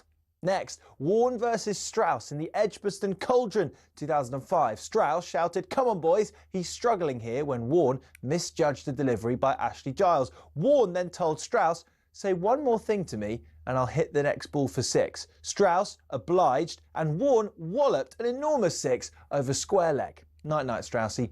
Bowler Jimmy Ormond dealt a stinger to Mark Waugh, brother of Steve, in 2001 when the Aussie all-rounder told him he was nowhere near good enough to play for his country. Ormond replied, "At least I'm the best cricketer in my family." Tough. Wicketkeeper Ian Healy issued one of the great lines after Steve Waugh told Ricky Ponting to field right under the nose of Nasser Hussain. Healy remarked, "That could be anywhere within a 3-mile radius." Poor Nas. And then there's Dennis Lilly on Geoffrey Boycott, who he beautifully described as a man who fell in love with himself at a young age and has remained faithful ever since.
Good morning to you. You're listening to talkSPORT Breakfast. Shebahn Aherne in for Alan Brazil. Ray Parlour is here, even though I think you make a better Claudia than Claudia Wincombe herself. If that wig goes missing later, you know it's gone. I might take it home later. Yeah, he's just slipped it into his bag. Oh, here we go. Down the road later. At the bar, if you see someone with lovely black hair at the bar. Yeah, it'd be great to see if someone would make an advance to you, like, "Hello, lady," and then you turn round. We're here with Arnold Clark's Real Sale. There's huge savings to be had in over 20,000 used cars now. The two numpties on the talkSPORT Sports Bar have been having a go this week. It's Jamie O'Hara and Drives Andy Goldstein. It's gloves off. The beef is on. Round 2, fight! Firstly, on the back of that, O'Hara, played paddle, smashed you to pieces, and you had your tights on, and you're moaning about your calves blowing at me down your back. So you're awful. Anyway. Oh, damn! We all love Goldstein. We all love Goldstein, but he does annoy me. He's not an elite athlete. That's all I said. But I think great presenter, but not an elite athlete. He likes to think he is. Football, awful. Spurs let you go. You went to Wolves. Oh, and done me back in. You ended up playing non-league football for Stansted Airport or whatever they were called. Anyway. Oh, damn! Dyes his hair as well. Goldstein, you're a mug. The only thing it seems that you're good at is having your picture next to a parking post because you get it for free. Uppercut! I think there's some people here who need to pipe down. Gabby Agbonlahor, for one. I love Gabs, but he is Mr. Touch Tackle. I played with Gabby throughout the years, played against him, played with him. If he wasn't quick, he would be in League One. Because his link-up play is not the best. Second touch, no red kick. You win. The proper gloves off with each other. I mean, are either of them good at anything, Ray? Who are you talking about? Well, Andy and Jamie. Oh, Jamie? Well, Jamie had a good career, didn't he, in the end? I think he done all right. I mean, of course he did. To play professional football for any team, you've done well. Yeah. I mean, so I'm going to give him that. But Andy's a good snooker player, isn't he? Yeah. Very good snooker player, Yeah. pool player. Yeah. So that's an art as well. I think I'm going to take the side of Andy Goldstein just because he bought me lunch yesterday. Oh, well, that's fair enough. So if Jamie buys me lunch... I better go on Jamie's side then. Yeah. You Footballers, Stick together. Jamie O'Hara and Andy Goldstein at it for sure. Andy Goldstein back on Drive with that event today from 4 o'clock, and next Thursday with a very special guest, Robbie Williams on Drive. Right, there's a story going around that Wrexham actually might be digging real deep and spending big time cash. Hollywood couldn't even dream of what they've been through, and it's not just because of the honours. They've got 3 consecutive promotions. Wrexham flying from the National League to the Champ, and they ain't done yet. 9th in the Championship under Phil Parkinson, just 2 points outside of the playoffs. Could they make it 3? They lost last week as well, didn't they? To Norwich. Yeah. At home. To help them get over the line, they're weighing up a stunning £19 million move for striker Siddiqui Sheriff, which would become the highest Championship signing of all time. So to tell us more on this and if it can actually happen is the Executive Director of the show. Welcome to Wrexham, Humphrey Kerr. Good morning, Humphrey. Morning, Humphrey. Hey, good morning. Good to have you with us. I mean, is this actually going to happen? 20 million on a player in the Championship? Is it happening? I think we were all as excited as everybody else to read about it on the internet. To the best of my knowledge, it's a lot of exciting speculation. I mean, we're looking at lots of different players at the moment, but to say that we've launched a £19 million bid, I'm not sure that's 100% correct. Yeah, well, I'll just say about Wrexham, it's been a great journey, isn't it? I mean, everybody at Wrexham must be over the moon with how it's gone so far, and you're doing so well in the Championship as well. I know you had that defeat last week against Norwich, which was a bit disappointing being at home, but you're only 2 points out of the playoffs, Humphrey. So, it'd be a dream come true. It doesn't look like you get automatic, but if you get in those playoffs, anything can happen in that, and you could possibly be in that Premier League next year. Who knows? Sure. I mean, that's. I mean, to be disappointed to lose against Norwich City and we were disappointed to drop points on Tuesday against Leicester. I mean, that's an extraordinary thing for us. When I first came to Wrexham, we were playing Weymouth and Maidenhead United and all clubs like that who all fantastic clubs in their own right, but don't quite have the same Premier League history as those two. We're very happy with our lot in life to be in a situation where we can lose games to league matches to clubs like that. Yeah. And that special night as well against Forest was very special, wasn't it, for the FA Cup? Who you got in the next round, by the way? We've got Ipswich Town at home. Ipswich Town at home, so another Championship side who's going very well. But that must have been those sort of nights. You just can't beat them, can you? The drama of the night as well with the goals, the penalty shootout, and all that sort of stuff. Yeah, I think the FA Cup is Wrexham have got a great history in the FA Cup. Obviously, we beat Arsenal 1991, 92. Sorry to bring it up, Ray, slightly before your time. It's just slightly. No, you got me a chance to get my debut, so I'm pleased Wrexham won that game. Perfect. There we go. Excellent. So Humphrey, then, as the exec director of the club, you'll know more about these figures. You think the £19 million Siddiqui Sheriff move isn't quite right, but do you think that because of the owners, because of the Hollywood fairy tale, when it comes to the press, when it comes to agents, these prices are being inflated?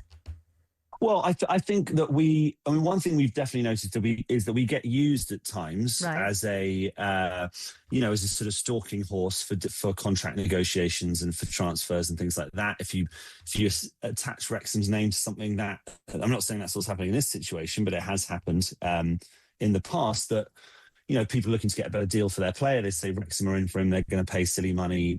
Teams then suddenly react in a different way, or people who are trying to decide whether or not they want to sign that player then suddenly jump to it and launch a bid earlier.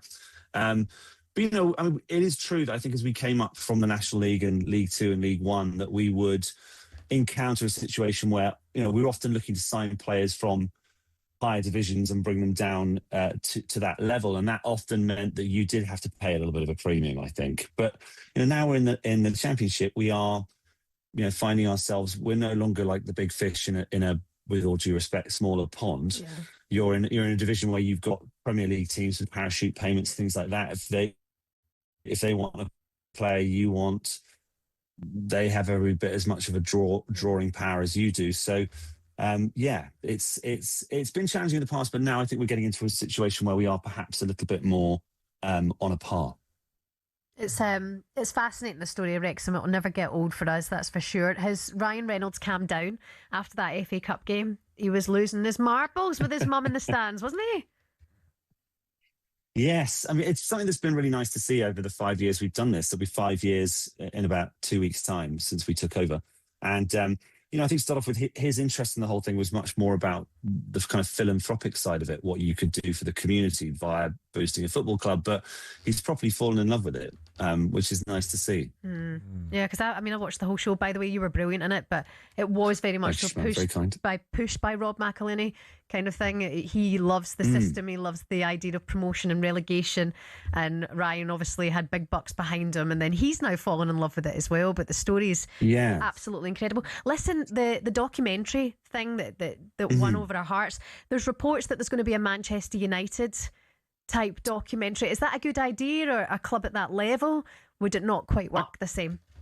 Well, I thought, from my understanding, what they're going for is a drama with the Manchester United thing. They want it to be more like The Crown rather than like Us. It's going to, you know, it's the story of Manchester United, not in the here and now. I think it's like the full history of Manchester United. You know, Busby Babes and all that. And I mean, for me, that sounds incredible. I'm not a Manchester United fan by any stretch of the imagination, but I think football clubs are amazing, as we all know, because they are this extraordinary sort of trawler net that runs through the community. They have all these stories kind of congregate in there, and you know, Manchester United with everything that they've been through over the years, all their triumphs, all their disasters. You know, Eric Jemba, for example. They are, you know, there's a lot of stories to tell there. So it sounds brilliant to me. Okay. Well, listen, thank you so much for coming on. Good luck to you guys. Thanks, Humphrey. Good luck. Probably speak to you before the playoffs. Long may it continue for Wrexham. Thank you. Yes, indeed. Thanks, everyone. Take care. That's Bye-bye. Humphrey Kerr, the Executive Director of Wrexham. It's an amazing story. It really is. I mean, Wrexham fans can't believe it. Their luck. And it could have been anybody, probably. I'm not just saying it because it was. I think they was looking at Hartlepool at one stage, weren't they? Jeff Stelling said, but then he said no. And then obviously they went to another club, and ended up with Wrexham. And what a journey! Unbelievable. The fans, and it's all about the community, which is so important. And you know, football in Wrexham now is very exciting. Do you think they'll go up? I think it's a very competitive league, so I couldn't say definitely they're going to go up, but just to try and get in those playoffs would be amazing. I mean, it looks like Coventry, Middlesbrough had another good result the other night away from home at Stoke. Ipswich are flying with their game in hand, so they could go to second. So it's a really, really top-class league, but Hull City will have a great season. There's so many, Bristol City, Watford, so many good teams have got a chance. All right, Wrexham, we keep our eye on them as ever. Still to come for you on talkSPORT Breakfast this morning. Superstar Breakfast preview on talkSPORT with Travis Perkins. Doing what matters for the trade. Find your local branch at travisperkins.co.uk.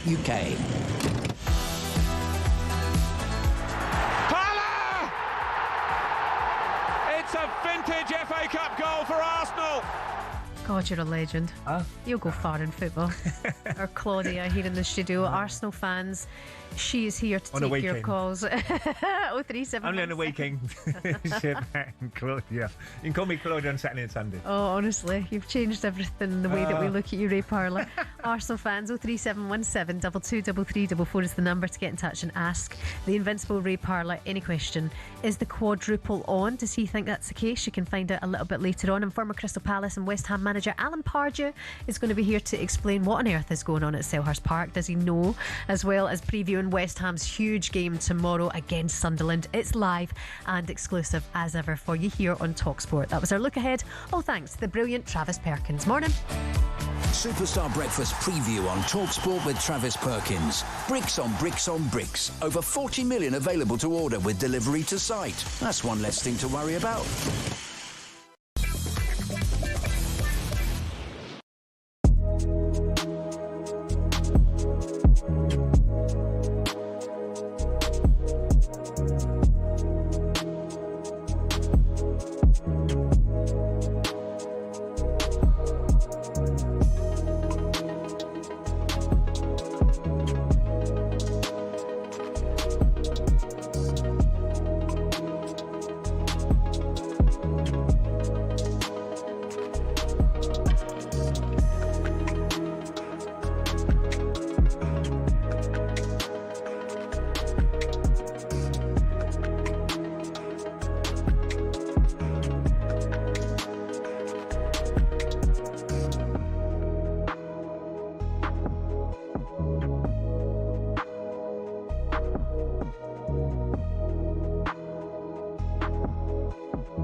Hello there, good morning. You're listening to talkSPORT Breakfast. Shebahn Aherne Ray for Alan Brazil. He's resting up, he's good, he's back with you next week. Is he up yet, Alan? Has he texted you yet? No, not yet, no. Ray Parlour's here.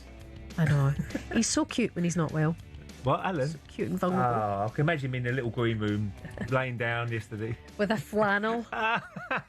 Remember the old flannels your mum was... With his legs up because he got... His legs are up, his legs are up. He Oh, probably busy. couldn't touch his So the thigh, lights in here. How are you feeling at the moment? Matt, the lights are fine. I just had a honey tea. One of your honey teas is superb. I know. Very nice. I know, but you owe me £20. That's I good, can't believe how big dear it is, though. 75 quid. I know. For a pot of honey. Wow. It's more than a pot of honey. I know, well, it makes me put a wig on anyway, the honey. I felt good. Wasn't just I felt good in me wig with the honey. You looked absolutely stunning, that's for sure. Actually, a load of people on the text saying that you look... No. A lot of people are into it, Ray. So Yeah, good okay. for you. He had on his Claudia Winkleman wig. If you missed it, don't worry, it'll be all over social media for you later. What we know this Friday morning, Aston Villa manager Unai Emery may not believe his team are Premier League title contenders, but he says is dreaming of Europa League glory after reaching the last 16. Another news, FIFA President Gianni Infantino has annoyed British football fans. Again. Yeah. Speaking in Switzerland yesterday about the Qatar World Cup, he said for the first time in history, no Brit was arrested during a World Cup. Imagine, this is something really, really special. Oh, man of the people. Just Brit, yeah? Just British. Yeah. And Spurs are at risk of losing their superstar defender Mickey van de Ven in this window, with interest being ramped up by Liverpool, but they'll have to meet Spurs' £100 million price tag if they want him. Speaking yesterday to the media, Thomas Frank was asked about van de Ven's rumoured departure from the club. Today he seems very happy, smiling. He was very happy after the game that we won. When he was in the changing room after the game, I think Mickey is an excellent player. I think he's a fantastic ambassador for this club. I think he has potentially his best season so far he's had. He's fit, he's strong, good defensively. He's growing as a leader, scoring goals as well. And he's a very important player for us this season and for the future. Is Mickey van de Ven worth the £100 million? Probably more towards 80, isn't he? 70, 80. This is a hands-off number, so obviously we don't want anybody to saying, look, we don't want to lose him. Yeah. I don't know what sort of contract he's got left on his deal. I don't know. Is it 2 or 3 years left? 3 years, maybe. But it'd be a disaster for Spurs. He's been absolutely brilliant at the back. Him and Romero, a good partnership. So, yeah, Tottenham fans don't want to be reading this morning and thinking, well, is this going to happen? I don't think it would happen this window, would it? Well, I mean, there's rumours swirling. Yeah, I can't see it happening in this window. But his contract's up in 2029. I think the Champions League, they're still in that, aren't they, Tottenham? So why would you want to sell your best defender? He has been brilliant. You can still get probably that money for him in the summer. If he's gonna go, you say to him, look, and you can't stop players these days. They've got all the power, as I said before. You do a deal, say, look, come on, give us everything to the end of the season, then we won't stand in your way, as long as we get so-and-so for you. That'd be the deal they do. Because Champions League, look, who knows? They're going to get automatic promotion to the next round, which would be great for Spurs. Having a nightmare in the league, we know that. But, you know, if they can get to the latter stage of Champions League, I'm sure Tottenham fans would be delighted. Well, you sound more up for it than the Tottenham fans at the moment. Coming up to go. Yeah, it's Derby Day down on the south coast at the weekend. Southampton travel to Fratton Park to face Pompey, live and exclusive over on talkSPORT 2 for you. The Saints have a pretty miserable record against their rivals. It's just 1 win in 6. Join us now, someone who will be hoping that doesn't become 1 in 7. A very good morning to ITV racing presenter and racing royalty, huge Southampton fan, Ed Chamberlain. Good morning, sir. Good morning, Ed. Shebahn, good morning, Ray. Great to see you. How are you doing? Yeah, really good, Ed. And again, all these derbies are special, aren't they? I mean, I like speaking to Harry Redknapp when the derbies come around, because he managed both sides, didn't he? Yeah, he was at the heart of this one for a while. Yeah, there's plenty of bad blood there, and it hasn't happened very often. That record's over a long period of time, Shebahn. Yeah. Hasn't happened for a very long time. The first game, I went to the first game early in the season. It was as bad a 0-0 as I've ever seen, I think.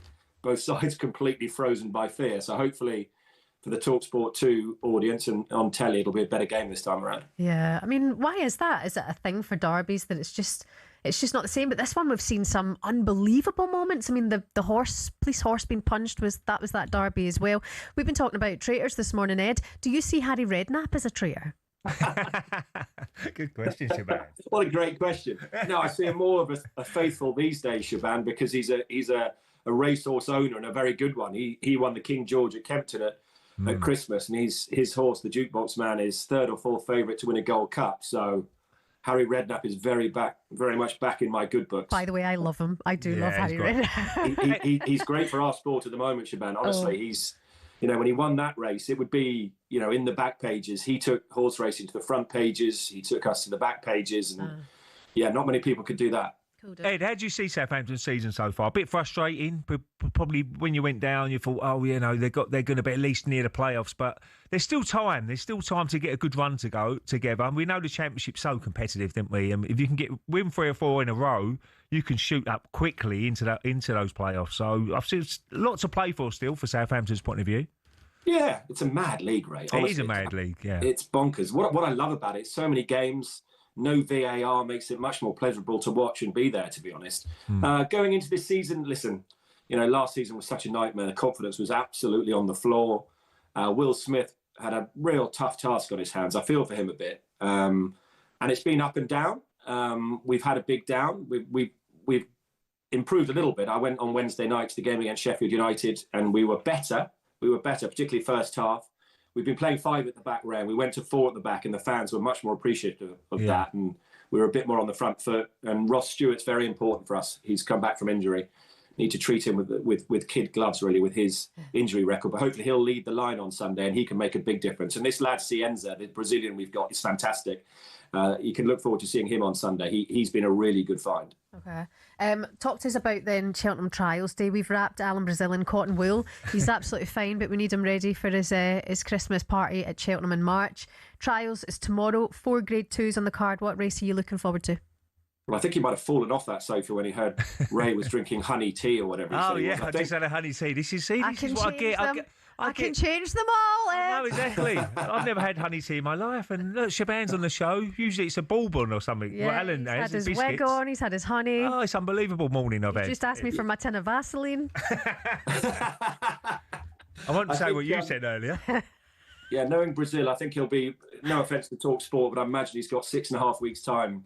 He's laying himself out for that, because that's when the festival starts. And these races tomorrow are trial races, and we've got clues galore, honestly, for the big meeting in a few weeks' time. Sergino's the headline act, and when he wins, Shebahn, the lovely owners give money to my charity Wellchild, who look after sick kids. So I'm cheering him on big time tomorrow. I hope you will do too. Yeah. The Grey Dawning goes on trial for the Gold Cup. We've got a Triumph Hurdle trial. We've got novice hurdle trials. It's going to be horrendous weather, so a good day to stay inside, listen to the radio and watch a bit of ITV racing, I think. Yeah, and Willie Mullins always got an unbelievable hand, isn't he, Ed, when he goes to Cheltenham. And he's such a great... Look, I love Cheltenham. I think it's one of the best meetings you can go to, especially March. The weather's just trying to improve slightly, and, you never know what sort of weather you're going to get, but it's always a great meeting, and I'm there for all week, and you can see the buzz. Him and Alan are Mr. Cheltenham. Oh, I love it. I mean... Well, Shebahn, if you're teaching him with all these drinks and therapies and so on, he needs to give you a little bit of a trip to the Guinness Village, perhaps, and we need to get you involved, because it is very, very special. Oh, Shebahn's there. Don't worry about that. He used to go high-end, prestige tent. We're 2 furlongs out. We're 2 furlongs out, we are. You guys in don't the long run. With the usual peeps. They high and mighty it with their pals at the top. Ed, thank you so much for your time this morning. Cheers, Ed. Have you. Lovely to see you both. Take care. Good luck to Southampton as well tomorrow. Ed Chamberlain there from ITV Racing. I've got a picture of us, a selfie from Cheltenham. You love Cheltenham, didn't you? You'll be out down there for a few days. I ended up going under the wing of Ray Parlour. He's like, come up with us into this side. That's right. Champagne. You got flying about everywhere. Shebahn, you've got to be ready to go in the mornings. God, I know, but that's the good thing. It's in the day. Coming up, we're going to turn our attention to the massive game here for you on Sunday. Arsenal against Manchester United. Is Michael Carrick about to spoil the North London party? We'll find out next by a man who coached him. Rennie Mullenstein is with us next on talkSPORT Breakfast. Yeah. Okay, Matt from the other day. Matt. I had a bit of a late night last night due to being at over there at the stadium. Celebrating the win? No, not me, mate. To be honest with you, I just put on talkSPORT and I heard my name pop up, and that just enough gets me on. I'll be honest with you, that I don't get washed with, and I said I'll call back, and I'm a man of my word. And to be honest with you, that last night, it don't wash with me. The reality of the moment is there's no pressure of the Premier League. And we all know, like Simon said earlier, because I put it on at the point when he said, if they beat Dortmund, and they don't go and follow it up with Burnley, which, let's be honest, Burnley just kept Liverpool at a draw and Man United at home on a draw, and they're playing a very, very, very poor Spurs side. I honestly, at best, it'll be a draw. Now, right now, I was thinking about this last night, and I was having a chat with a few Spurs fans. How many transfer windows do you think Tottenham Hotspur need to get back to that level of what we had in 2019? How many transfer windows? And bear in mind, we're getting older now. Do you know what I mean? And my kids, for my kids to say we didn't even watch it last night. You got Harry Redknapp turning around and saying he wouldn't pick one of his team in 2010 in what today's team is. And that was a good team. It wasn't a great team. And this is where we're at. You remember the other day, though, Matt, you had a full-on rant, and you were telling me that there was no chance that Spurs would beat Borussia Dortmund. So they did. Of course. Listen, I stick to my word, but you've got to look at who turned up. That wasn't. If that was you turned up. You watched it. Listen, I didn't even watch it. I'll be honest with you. It's a group stage. You were at the game. You didn't watch it. Look, Matt. I had somebody say to me the other day. Who did you beat in the Europa League? You didn't have no one. Yeah, granted, we won it, and I said, well, we beat Bodo Glimt, and he laughed. And Bodo Glimt went and beat Man City yesterday. So, group stages. Let's be honest. Real Madrid didn't even finish in the top 8 last year. The Premier League's profit and sustainability rules are sold to us as financial fair play, a way to keep clubs from going bust. But there are those who feel it's starting to look a lot like a system that protects the big boys and keeps the rest in their lane. Here's how it works and why people feel that way. So clubs can only lose 105 million quid over 3 years, which sounds fair, but here's the kicker. Your limit includes how much you earn. So if you're one of the traditional top 6, you've got massive global revenue streams and you can spend way more while still technically following the rules. Meanwhile, ambitious clubs who've got money like Newcastle, Villa or Forest, well, they're bringing a knife to a gunfight. Newcastle might be backed by Saudi billions, but they just can't splurge the cash. Their commercial income isn't there yet. Want to buy world-class talent? Well, PSR says to them, your owner might have the money, but you're not making enough in shirt sales in Asia for that. The Magpies won their first domestic trophy since 1955, qualified for the Champions League, which you'd think would be a great springboard for them to go on and start building a team to challenge at the top. But because of PSR restraints, they couldn't break their wage structure for a new Alexander Isak contract, and look what's happened there. Nottingham Forest tried to invest to survive. They did that, but they got punished anyway. Meanwhile, clubs like Spurs, until last season, hadn't won a trophy in over 18 years, but because they rake in cash from the new stadium, they get a much bigger PSR allowance than a newly promoted club who are just trying to stay up. And let's not forget the loopholes these big boys are exploiting. Chelsea found the trick with those long contracts, selling the women's team. City are masters of related party sponsorships. Etihad this, Etisalat that, all within the rules, and fair play to them for capitalising on those opportunities. But what about the smaller clubs? They don't have that luxury. Now look, financial sustainability matters. Nobody wants another Bury or Morecambe situation. But there's increasing concern that rather than levelling the playing field, the current rules cement the existing hierarchy. So what's the solution? Well, either loosen the reins so ambitious clubs can spend within their means, or cap spending based on something other than revenue. Otherwise, we're just watching the same 6 teams swapping silverware most seasons while the rest play musical chairs for 7th. And that, folks, ain't what the Premier League was built on.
Good morning, you're listening to talkSPORT Breakfast. It's Shebahn Aherne Ray Parlour with you, in for Alan Brazil with Arnold Clark. Save on your next car in the real sale. It's the UK's biggest used car sale. Lots on the way for you this morning. Former Crystal Palace and West Ham manager Alan Pardew will be here to explain what on earth is going on at Selhurst Park. The $1 million question.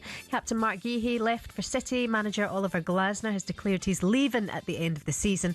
And now super striker JP Mateta wants out.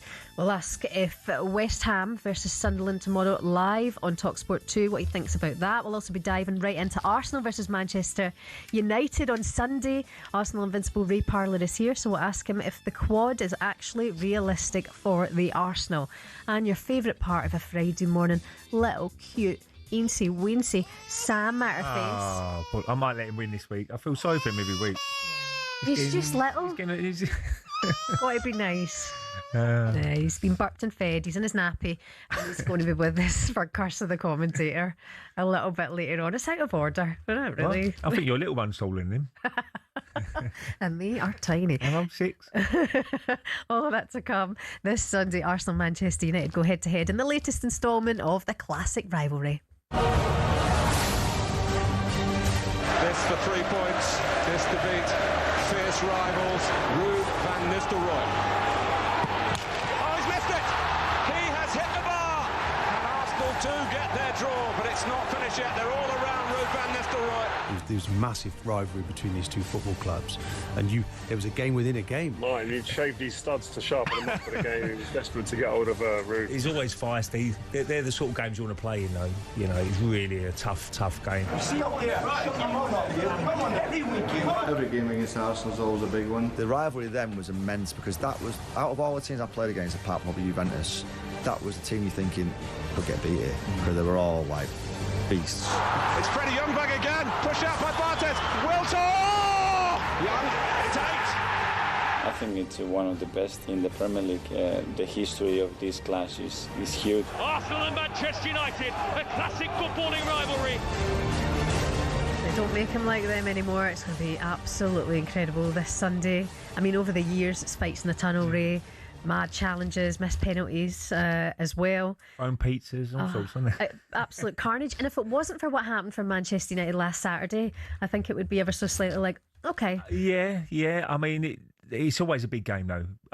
Manchester United have fell off a little bit from where they was back in the day, but they're still Manchester United, one of the biggest clubs in the world. So it always seems to, be a massive game. Even what doesn't matter what league position they're in at the time. And Manchester United, with that performance last week, I think most Arsenal fans were saying, I wish we played them 2 weeks ago or 3 weeks ago when Emery was there. But it is what it is. Arsenal in good form as well, so it should be a cracking game. If Man United go there and play like they did against City, they'll definitely have a chance all day long. Was this the game you got up for most? Yes, this was our biggest game. Yeah. Always. Tottenham's a big game for the fans, really, with the North London derby.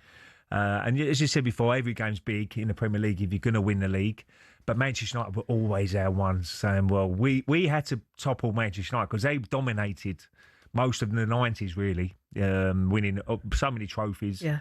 And we had to dominate and we had to try and... That's the team to beat, really. So Alex Ferguson was unbelievable as a manager. So, these are always special games. And the atmosphere will be rocking. And Manchester United fans will play their part as well. I'm sure they enjoy going down to London, to the Emirates, and the 3,000, whatever it's going to be, the allocation, they will really get behind United. Yeah, and interim boss Michael Carrick as well. I mean, the performance he got from the lads last week was absolutely incredible. They'll be well feeling themselves heading to the Emirates this weekend. And it's going to be a magic game, hopefully. It feels like there's a lot on it. If it could be Manchester United to upset the party for Arsenal. To tell us exactly how he recalls his memories of this special fixture, a very good morning to former Man United assistant manager Rennie Moulenstein. Good morning, Rennie. Good to see you. Morning, Rennie. Good morning, Shebahn. Good morning, Ray. Hello. Are you up for this one? It feels different, this weekend after what happened for United last week. It does. I think Ray was spot on by saying I think they probably would have wished to play Manchester United a few weeks ago. No, it is true, Ray, and you know how things can change. Things can change so quickly in football. And I said it, I think I said it on this station when obviously Amorim left the club, and I said it, I don't think it takes too much to fix it at Manchester United. And you look at Michael Carrick, what he's done. in terms of the team that he's picked, the way that he set them up, and more importantly, the intent that they played with. And I expect that you're going to see some of the similar thing, obviously, against Arsenal. So I think it's going to be a great game. Yeah, and certain players come in. Harry Maguire come in, had a brilliant game, didn't he, at centre half? Old-fashioned, should have scored in that first half in the crossbar. And I thought Fernandes, a lot of people knock him and say, does he turn up for the big games? Obviously, Man City was a massive game from the weekend, and he was superb, Rennie. Getting on the ball, making things happen for Manchester United. And they didn't have a load of possession, but when they had possession, they made it count. Exactly. Yeah, they had a thrust in the game, going forward. They didn't sort of dwell on the ball. They used the pace that they got up front. I think everybody stepped up that game last week, and they have to step up again against Arsenal. But the same thing as well is, whereas everybody was saying, it's going to be difficult for Michael to play Man City first and then Arsenal, and I said you can look two ways at it. You either embrace the challenge, and if you have a good result against City, you're going to be in good shape to face Arsenal. But it's the same for Arsenal now with Arteta. He can say to his players, listen, if we can come up with a really good performance and more importantly a good result against Manchester United, that'll be a massive step in the right direction. How does Michael approach the game, Renee? If you're Michael Carrick now, look, it was brilliant what he did at Old Trafford. Old Trafford's a different place. So you're playing at home, you've got 75,000 people behind you. You're playing against an Arsenal side full of confidence. Got lots of positions where they can change and mix and match. I'm sure Mikel will look at it and say, this could be a marker if we can beat Manchester United. So how do you approach it? Is it sit off or play on the break, or do you go on the front foot if you're United? I think a bit of both. I think he will recognise certain elements in the game where he wants the team to be really aggressive and press them early and high, because if you let Arsenal get into their rhythm, they just knock the ball about and they drag you from left to right to centre. They've got enough quality to open you up. But I think that depends on, obviously where the situation of the game is. In other situations, when that does happen, I think he will set them up nice and compact, don't give too much away. But then to hurt Arsenal, the moment there's a turnover, he will then release, the players with pace. And you've got Bruno who can find anybody with one pass, and then that could open up Arsenal easily, because that's, I think, the two ways he's going to go about it. Yeah, you look at the Burmo going forward, Cunha. You look at Manchester United squad, and he's probably Emery didn't probably get the best out of the players. But he didn't have that as well. I mean, the injuries were a nightmare. Then, of course, AFCON happened, and I know you can't use AFCON as an excuse, but last weekend the squad was a good United squad. Yeah, but he's put a lot of people who's not been playing into the side as well. Bobby. Mainu, who obviously, Renee, you must look at him as a young player and say, look, he's got potential. He's been left out, but now he's got his opportunity again, isn't he? And that's what he's got to be chomping at the bit to play against City and obviously Arsenal. He hasn't played in a league game since May, I think it is. So it's great to see him back in there, because we want the young players, for my England hat on, to really do well to get into that England squad as well. He's a great player, really great young player. And again, obviously he hadn't played a lot, so he needed to use a little bit of find his feet again as rhythm. But I thought against Man City he was outstanding, and the more he plays, he's only going to get better. But the key to Manchester United is, and what you've seen in the 14 months before that with Emery was, and we can talk about it and go about it, the same thing, but the system just didn't suit. Yeah. You know what I mean? And the key is you always need to have players play to their strength. And I think they feel much more comfortable straight away. There's a much better balance, and let them play with freedom and expression going forward. That's the key thing, because that creates unpredictability. And unpredictability you can't defend. If you stifle players like Bruno Fernandes, like Mbeumo, like Cunha, like Ahmad, you know what I mean? No, you want to get them to do something that nobody expects. Yeah. And that is very, very hard to deal with as an opponent. I don't know if you saw Wayne Rooney earlier on in the week, saying if his team played the current Arsenal side, he said they would batter them. Rennie, what do you think is going to happen this weekend? Give us a prediction. There's going to be goals in it. I mean, obviously, Ray, and I always looked forward to playing Arsenal, because we knew that this was going to be a game with ebb and flow and with goals, and and it's always been the case. I can remember there was only once a 0-0 or something at Old Trafford coming to the end of the season, but other than that, there's always been goals in it, and I expect goals in this game on Sunday. I really do, and. Again, like I said, United will get there with a lot of confidence. Obviously, Arsenal had a great result and a win away this week in the Champions League. So they've gained some confidence again. But it's a massive game. But don't put it beyond Manchester United that they could go there and steal a win. Rennie, what would you do if you're Mikel Arteta? With Jesus coming in against Inter Milan, getting a couple of goals. Gyökeres, we know, look, he scored a cracking goal as well in midweek. But he's been a little bit hit and miss in league games. It's a big decision he's got to make it with the striker this weekend.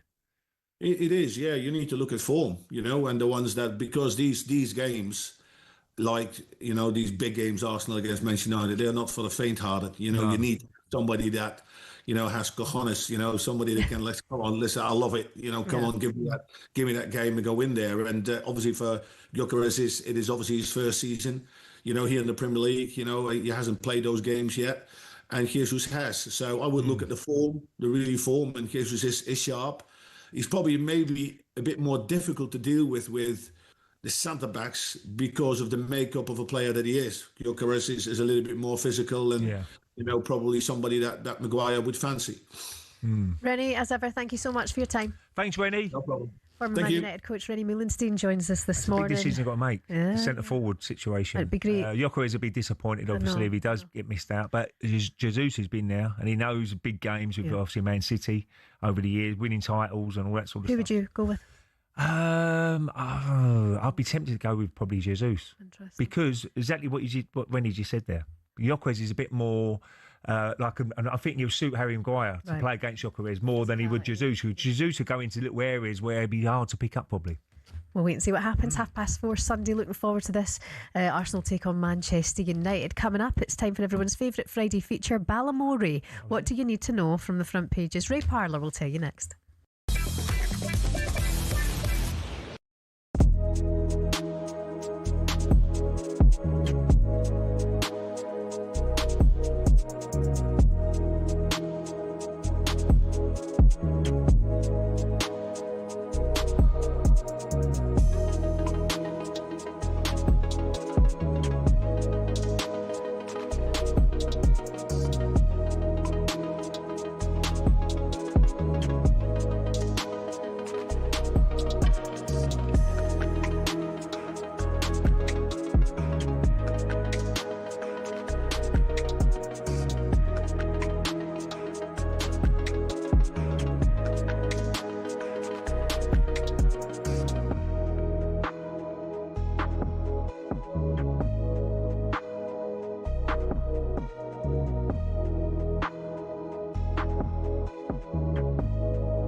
Whoa. Balamory.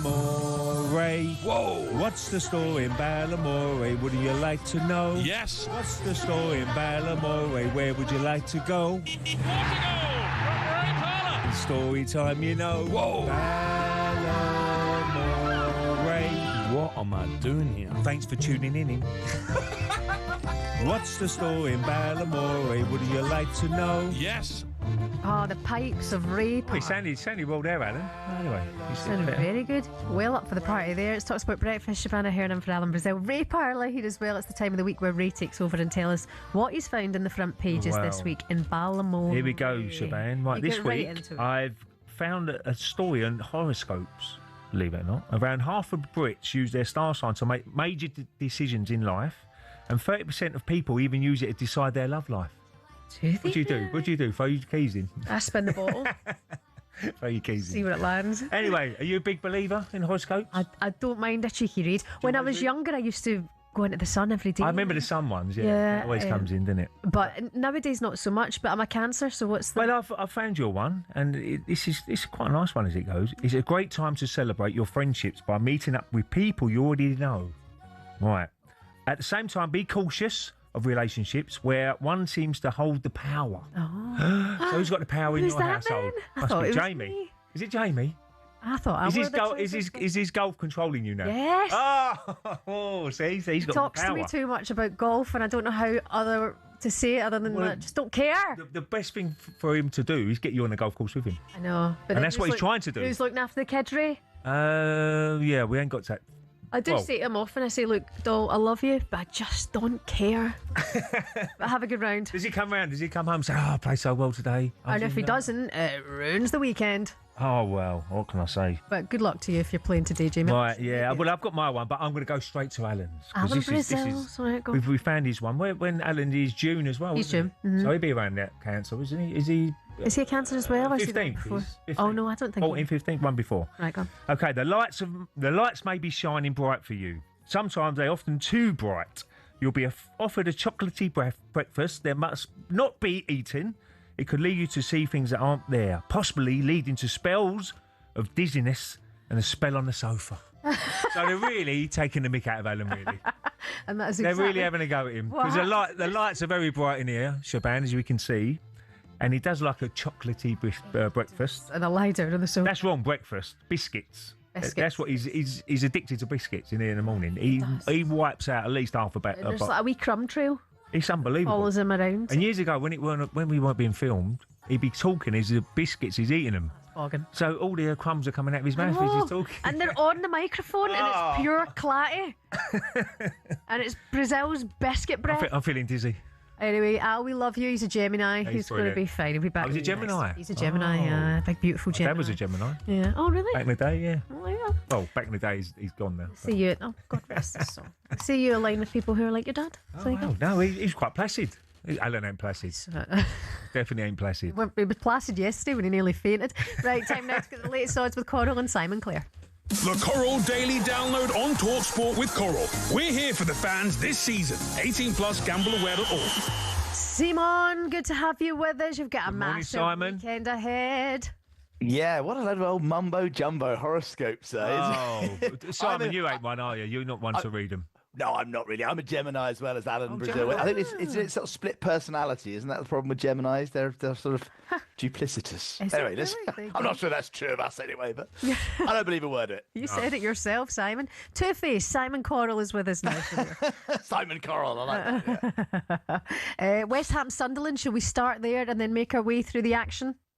Yeah, listen, I think there's a couple of teams with tough fixtures. You're in a sort of tough period. West Ham, off the back of a good win, they're 6-4, favourites. It's going to be set at home against Sunderland, who are 15-8, 5-2 the draw. But West Ham currently 1-3 to be relegated. Only Wolves and Burnley shorter in the betting, and it's starting to look quite tough for them to get out of that fight.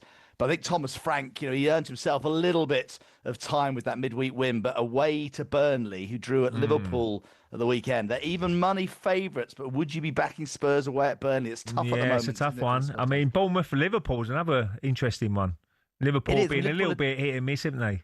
Yeah, Liverpool are 10-11 away from home. Again, Bournemouth are hit and miss, but then Liverpool are inconsistent. Bournemouth are 11-4 at home. It's 3-1 the draw there again. There were loads of shocks last weekend. It was really tough for all those people who like an ACCA at the weekend. Obviously, City losing, Burnt, Liverpool drawing, and maybe there'll be more. I mean, you've got to believe City at 2-9 should beat Wolves. Yeah. Nothing certain in the Premier League, and that then I suppose flips forward to Sunday, and you've been trailing it all morning.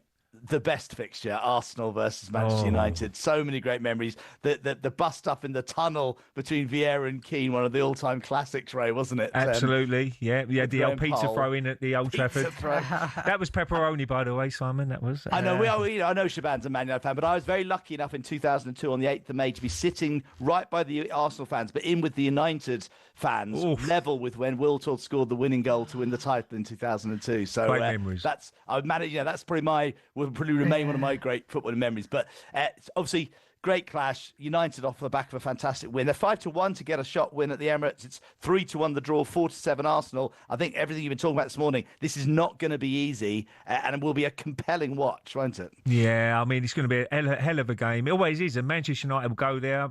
Look, people saying goals. I think Rennie Mullenstein just said there'll be goals in the game. So over 2.5 goals, people might be looking at, Simon. Over 3.5 goals, maybe.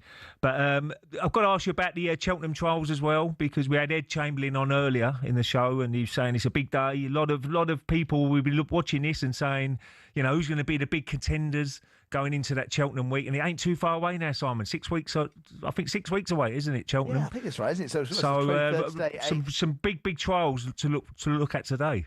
Yeah, listen, fantastic racing tomorrow at Cheltenham. And we've got Grey Dawning's the favourite for the Cotswold Chase. He's a big contender for Dan Skelton for the Gold Cup. He's 8-13 to win tomorrow to cement his place in the Gold Cup. We've got a great clash in there between Sergino, the favourite for the Champion Hurdle, and the New Lion, Dan Skelton's leading contender in the International Hurdle. Impose Trois, who's a leading contender for the Stayers Hurdle, is the favourite at the 335. But we talk about him a lot because he's had such good fortune on with the horses at the moment. Harry Redknapp has Taurus Bay running in the 410. Okay. He's an 11-4 chance behind a Nicky Henderson favourite. Same combination of Ben Pauling and Ben Jones. And Harry already has the jukebox man heading for the Gold Cup. Could Taurus Boy be another one heading that way for Harry for Cheltenham? Well, we'll see him run tomorrow. He needs to win really to cement his place. And he's actually got a good runner today in the 4 o'clock called the Two Harrys because Harry Derham, the trainer, trains the horse. He's got a chance today, and it probably it's a big weekend for Harry. Because obviously at the weekend on Sunday. For my old mate Dave Stevens, it's a huge clash for Portsmouth versus Southampton. Yeah. One of the great derbies. Exactly that. Simon, as ever, thank you so much. We'll speak to you again tomorrow. Simon. Have yourself a great Friday. Cheltenham's tomorrow, not today. Oh, yeah. That was the latest odds with Coral. 18+, BigGambleAware.org. The Coral Daily Download on talkSPORT with Coral. We're here for the fans this season. 18+, gambleaware.org.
boxing. It's a sport that makes multi-millionaires out of the world's best fighters, but it's not as flush with cash as you'd think. We all see how much the likes of Tyson Fury or Canelo Alvarez make every fight, but that's not the case for those just starting out, or those who aren't even at that level. For example, if you've just turned pro and don't have a promoter, you have to sell your own tickets, cover the cost of the venue yourself, and pay the tax man at the end of it. You might not even break even, but if you do, you're looking at 5 to 10 grand max. A mid-tier fighter might make more like 10 to 50 grand, but you still have to give up half of that in costs. So unless you're fighting for a world title, it's tough to make money. One potential way of doing it, though, is being a journeyman. Here's former European champion talkSPORT's Spencer Oliver explaining how that could work. They want to fight every week, and they can be going in against the prospects, so they can demand good money, and they might be demanding like 5 grand, 10 grand for a 6-rounder or something because they're going in with a prospect. He gets through that, the journeyman gets through that fight, and he can fight again next week. I mean, even so, it's not much, and you're getting punched in the face for a job. It's only really at the top level, i.e. fighting for titles, where you're earning up to 6 figures and can afford a diamond chain or that Ferrari. So boxing isn't a sport that allows you to retire at 40 and live a life of luxury. Much like a lot of other sports and jobs in general, it takes an awful lot of luck quite early in your career to really make it worth your while.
Good morning, it's talkSPORT Breakfast with Arnold Clark. Save on your next car in the real sale. It's the UK's biggest used car sale. It's Shebahn Aherne for Alan Brazil. Back with you next week. Ray Parlour is here as ever, and it's time now for this. Win a trip to South Africa with the Barmy Army on talkSPORT. Yeah, by the way, we're like Santa. We're delivering gifts and prizes here, there, and It's a everywhere. great prize, by the way. Cape Town, beautiful. Have you been before? Yes, I've been there. During the World Cup. Oh, yeah. 2010, wasn't it? Oh, wonderful. Johannesburg and Cape Town. Beautiful. Oh, yeah. This is excellent. We're giving you and your friend a chance to win a week for two at the 2027 New Year's Test in Cape Town every day of the match. You're into your cricket between England and South Africa. Flights, hotels, spending money, all sorted for you. All thanks to us for your chance to secure 2 spots with the official Barmy Army, so you'll be right in the mix with the rest of the fans. Here's how you can enter this magic competition. Text WIN, W-I-N, to 83338. Texts are £2.50 plus your one standard network rate charge. Or you can call this number 0343 418 7260. Slow down, love. We don't know what you're saying. I'll give you it again. 0343 418 7260. The lines close on the 6th of February, 4 o'clock. If your phone rings that day, it could be us, so you have to answer to be within the chance of winning. It's 18 plus, UK residents only. It's a full network promotion, and all of the terms and conditions, as ever, on our website at talksport.com. Text the word WIN, W-I-N, to 83338 or call 0343 418 7260. Good luck. And the countdown to the World Cup is on as well. Reminder, we have every game live and exclusive from the World Cup this year. That is if Trump allows us to get there. Yeah, it'd be fine. Yeah. It'd be a cracking World Cup. Oh, you know, the Americans know how to put a show on. Yeah. So I'm sure everybody who goes to it, been lucky enough to go to it. The travelling's going to be a bit of a problem for people. There's a lot of travelling going to be going ahead, but you know, it's still a great spectacle, isn't it? Yeah. I mean, every single World Cup I've been to, Brazil was fantastic. Moscow was absolutely brilliant. Russia. Yeah. I thought there might be a few more problems, but it's brilliant. And even Qatar, they put a good show on. So I'm sure America will be very special. We're going to. You'll be there. I'm following the Scotland camp. You'll be there for Well, Go on then. Not for long. Crack your joke. No, you will be there. I hope Scotland. How do you think Scotland just go for the party, wouldn't they? Scottish. No Scotland, no party. Scottish, no, I'm so pleased they're in it. I'm so pleased. And I'll go back to that game when I watched it indoors. I jumped up when they scored. It was just 3 cracking goals there were. Kieran Tierney. Who scored the first one? McTominay, overhead kick. Oh, what a night for Scotland football, Scottish football. Magic stuff. Looking forward to the World Cup. Every game live here on talkSPORT. Do not miss a thing if you stay here with us. Now, it's been a rollercoaster of a week for Crystal Palace, and it all seems to be going wrong for the Eagles. Macclesfield, who 5 years ago didn't even exist as a football club, have knocked the holders out of the FA Cup. I told him that I will not sign a new contract for Crystal Palace. We agreed at that time that it's the best to keep it between us. It's been a scruffy sort of match. Sunderland 2, Crystal Palace 1. I feel that we are being abandoned completely. It makes me really upset today. Your heart gets torn out twice a year.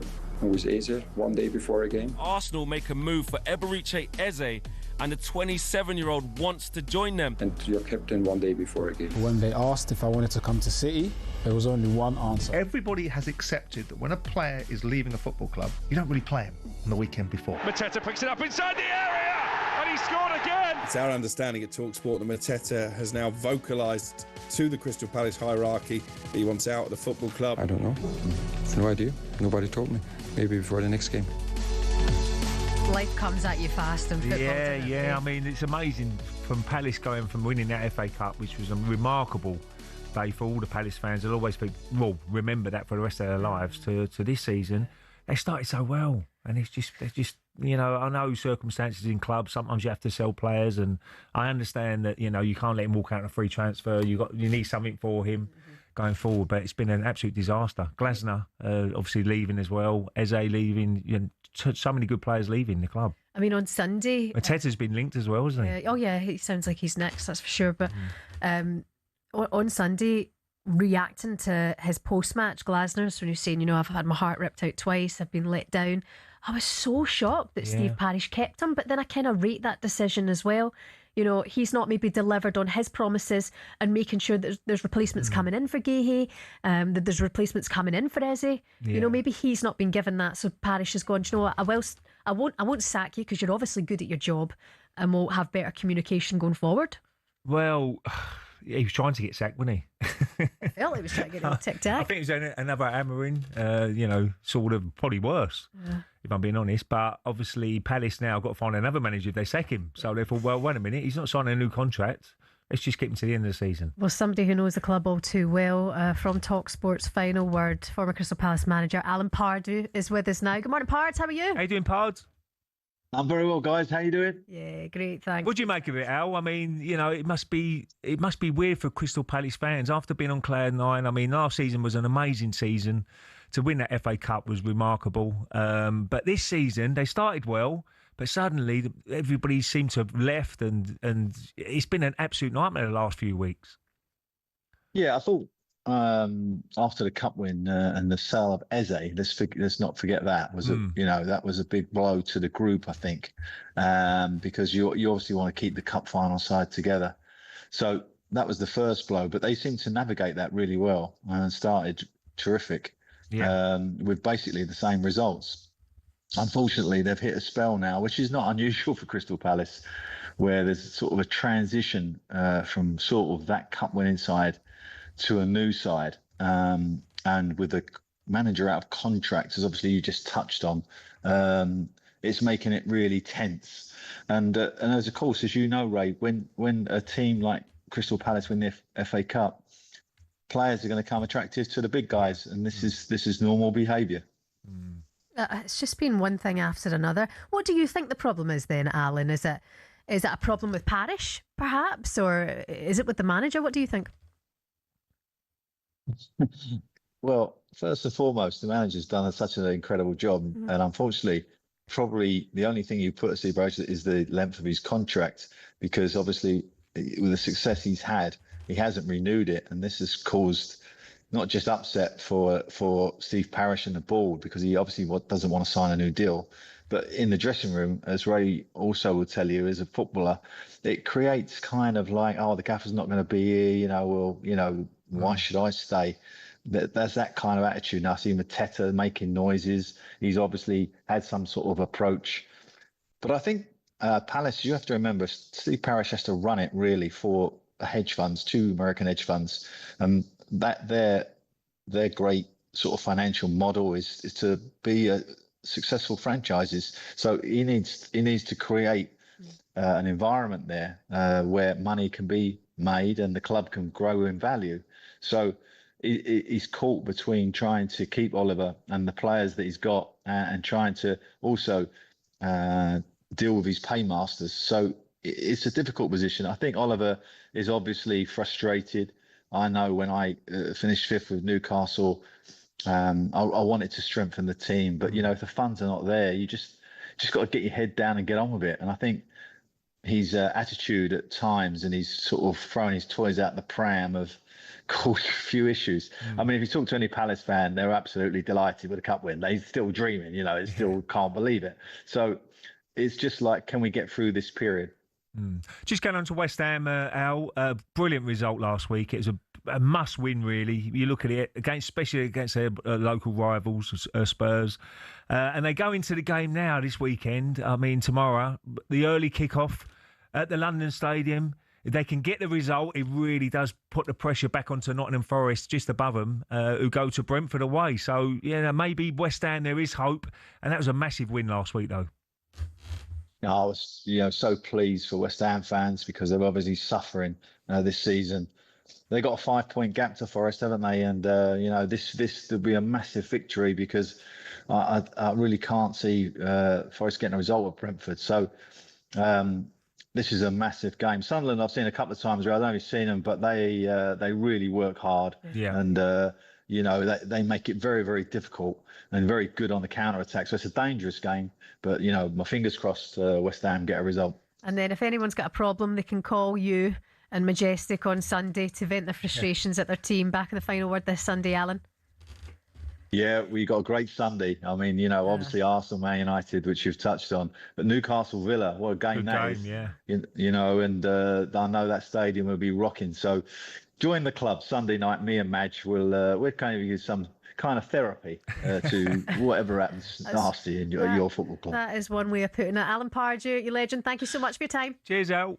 Cheers, guys. Enjoy. Have Bye. a great weekend. Don't forget all the reaction to this week's football back on Sunday with Majestic and Alan Pardew on a final word. Let's look ahead to the next hour of the show with Benchmarks. Superstar Breakfast preview on talkSPORT with Benchmarks Kitchens and Joinery. Get trade prices on kitchens to suit all styles and budgets at Benchmarks. We'll find out all about the Bundesliga coach who's been going from big match to big max and seeing if any of the talkSPORT lot could be doing the same and been up to the task at a drive-through. And let me tell you, I'm loving it. Jim White at a drive-through? Who'd have thought? That's right, our very own White has traded the transfer window for service at windows. We'll be taking his Mackies for a spin a little bit later on. And remember, Ray Parlour will be telling you how many trophies Arsenal can win this season at 9 o'clock. Can they do it? Can they win a quad? We'll get the thoughts of the Invincible, and we want to hear from Arsenal fans as well. The number 03717 223344. That was our breakfast preview with Travis Perkins Hire. Superstar Breakfast preview on talkSPORT with Travis Perkins. With 250 hire branches nationwide, it's easy to hire at Travis Perkins.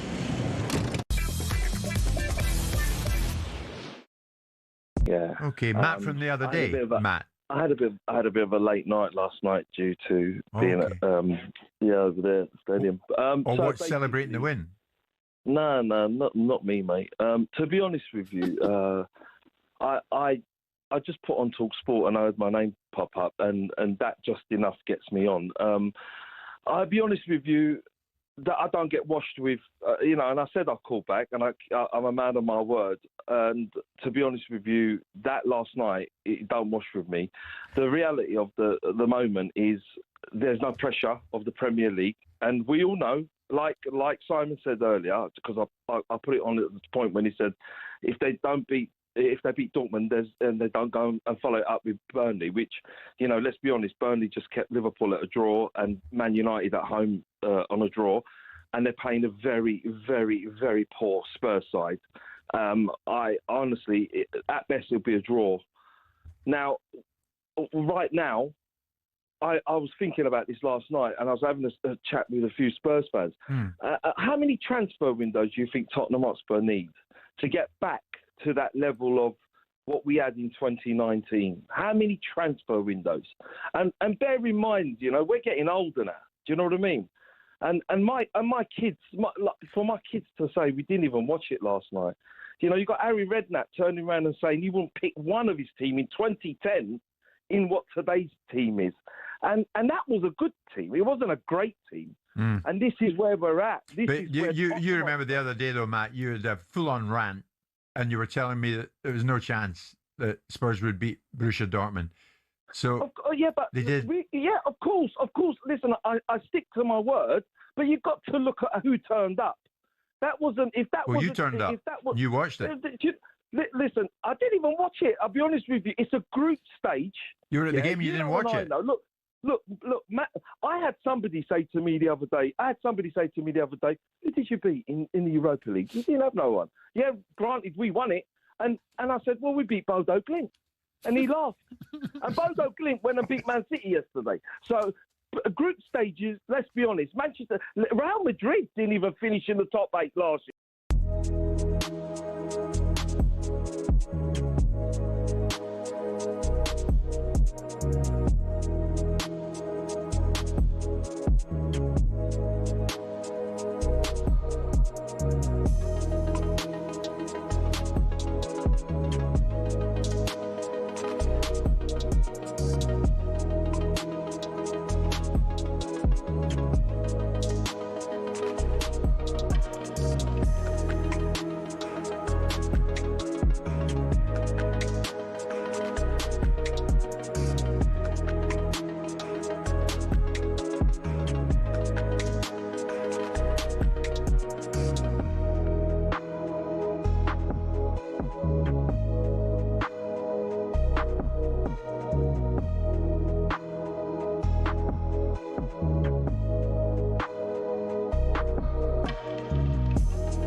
Good morning, welcome along to Friday. It's talkSPORT Breakfast. Shebahn in for Big Al. Ray Parlour is here.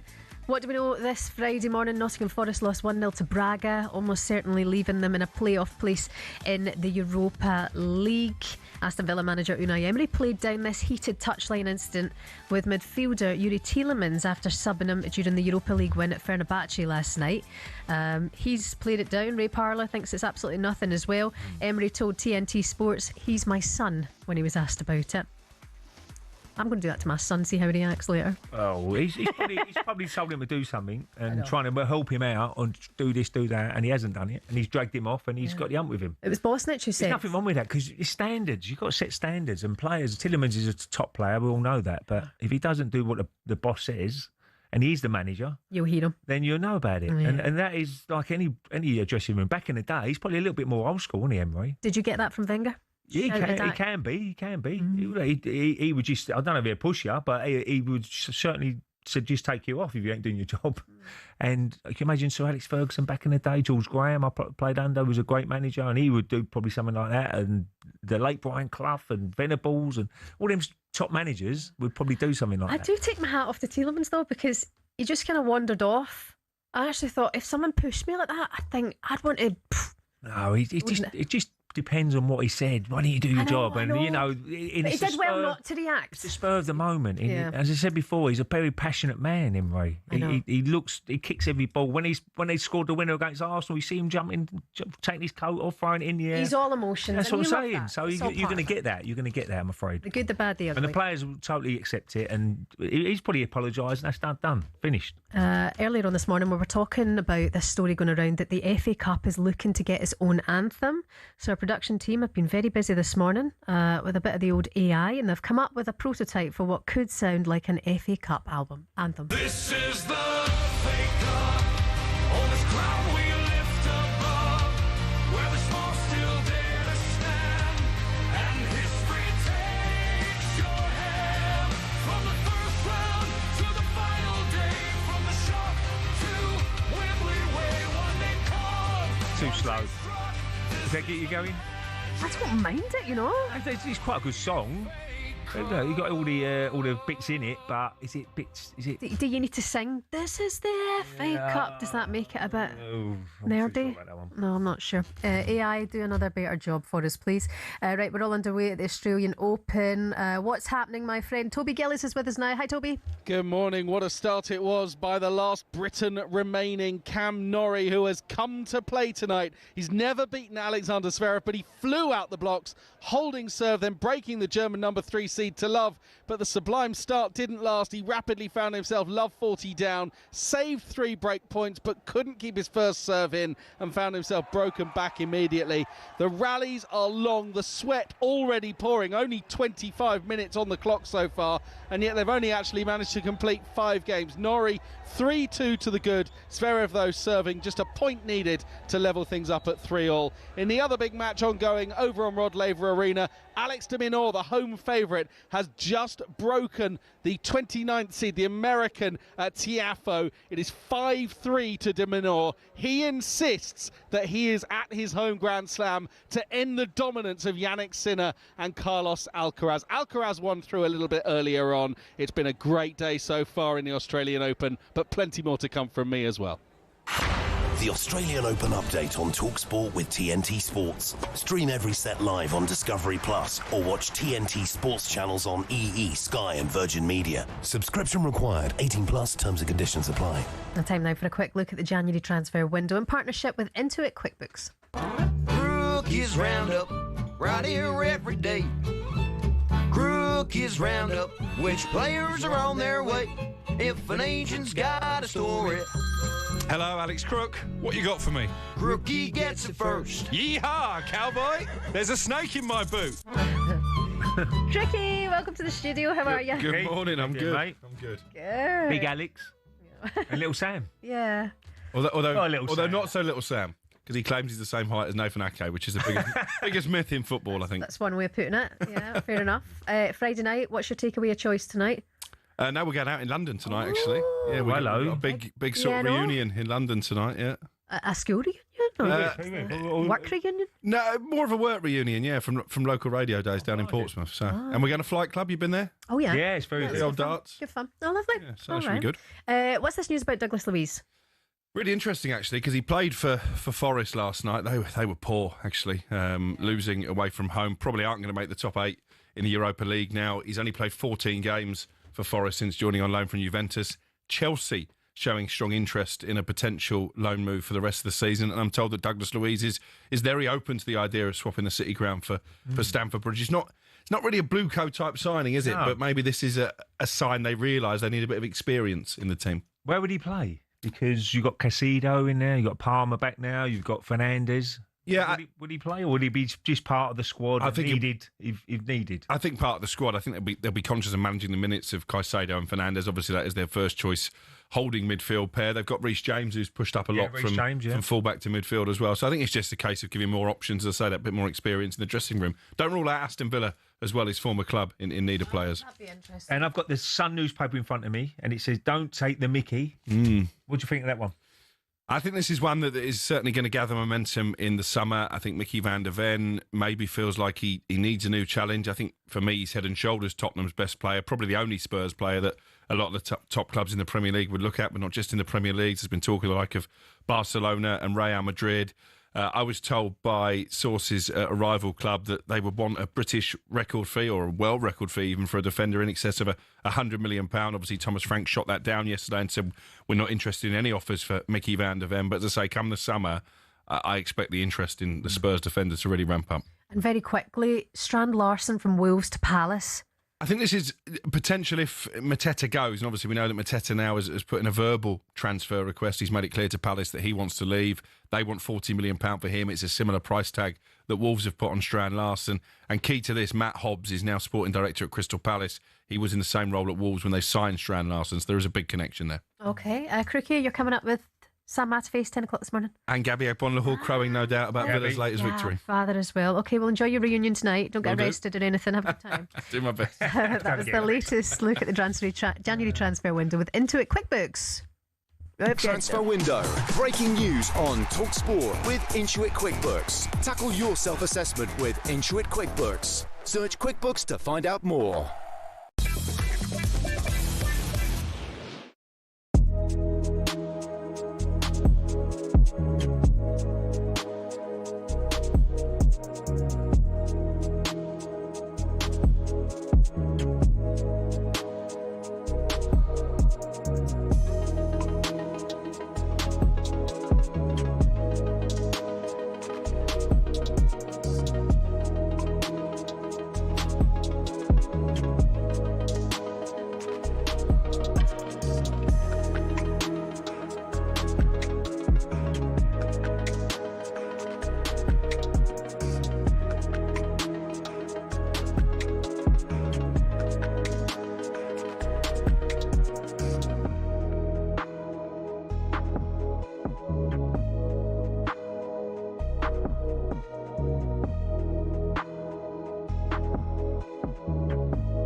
There are many sporting rivalries that can boast years of history, ferocious tensions and iconic tussles that ignite the fans to their very core. But when it comes to the battle of the mind games and the verbal exchanges in the heat of battles down the decades, the Ashes stands alone. So here are some of the most memorable Ashes housery moments.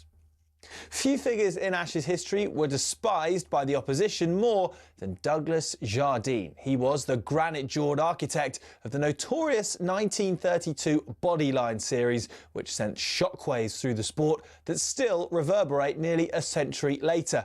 One day, the hurricane met the tornado as Jardine met Yabba. As the name suggests, Yabba, real name Stephen Harold Gascoigne, was a heckler who became so famous that a statue was made of him.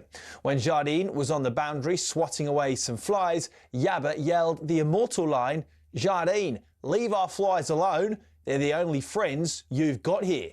Like Jardine before him, Stuart Broad is another figure who had a particular gift for riling the Aussie public, mainly due to his jaw-dropping survival at Trent Bridge in 2013, when he very visibly nicked off to slip and refused to walk. Broad is somewhat the modern housery king. He officially became a sorcerer in 2023 when his random bail swaps twice bought a wicket with the next ball at the Oval. 3 tests earlier, after that Carey Bairstow run-out, Broad made sure he was right in the thick of the pantomime. Wicketkeeper Ian Healy issued one of the great lines towards Nasser Hussain. When Steve Waugh told Ricky Ponting to field right under Hussain's nose, Healy remarked, "That could be anywhere within a 3-mile radius." Poor Nas. But perhaps the most poetic of sledges came from bowler of lightning bolts Dennis Lilly about the Yorkshireman of Yorkshiremen, Geoffrey Boycott, about whom Lilly wrote this: "He's the only fellow I've met who fell in love with himself at a young age and has remained faithful ever since." Priceless.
Good morning, you're listening to talkSPORT Breakfast. It's Shebahn Aherne for the dizzy Alan Brazil, back with you next week after a big long lie. Ray Parlour is here with Arnold Clark's Real Sale. There's huge savings to be had on over 20,000 used cars. Now this Sunday, Arsenal versus Manchester United. They go head to head in the latest instalment of this absolute classic. This for 3 points, this to beat fierce rivals Ruud van Nistelrooy.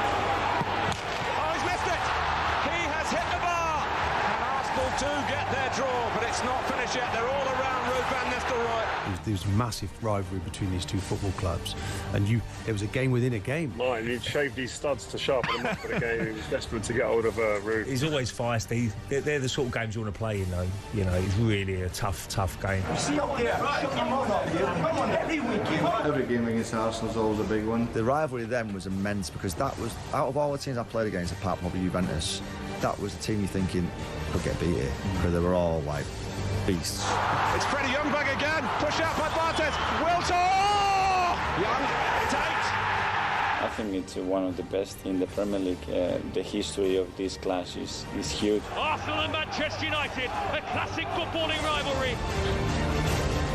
Gets you pumped up, Ray. You'll never forget that feeling. No, it's always a great fixture. The rivalry goes back years, though, doesn't it? I don't know when it's really started. I was with Perry Groves the other night, and he knew. But 89, I remember 89. They had a massive pitch. I think they got dot points, didn't they? Both teams. So it's always been there. But obviously, the 90s, they dominated. They were such a good team, Manchester United, back in the day, that they're the ones to beat. If you beat them, usually you win the league. So that was always why it was a big game. So if you get 4 points home and away, you had a chance of winning the league. That's how we looked at it. Well, looking at Arsenal, top of the Premier League, 7 points ahead of Man City and Aston Villa. Just 2 points less than the Invincibles had after 22 games. That was back in 2003-2004. Man United now under Carrick.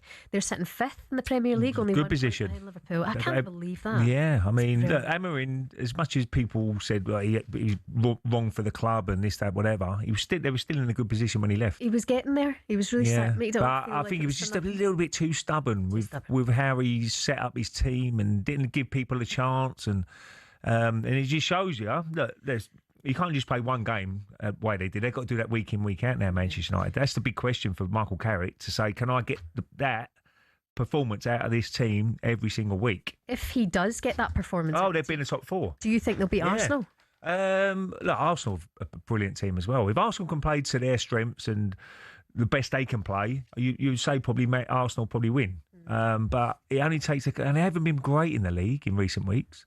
You know, they've been struggling a little bit. I mean, against Forest, the Wolves game at home, and there's a couple of home games where they've not really done enough, but they got the result. And then you wonder if those are the games that you'll know yourself it's harder to get up for them, whereas this one you get up for it. Oh, you're up for it anyway. Yeah. I mean, you've got to be up for it every game because you were trying to win a title, and you can play poorly though, which they've done in certain games, but they got the result because people don't analyse at the end of the season. Say, remember that game against Wolves or so-and-so.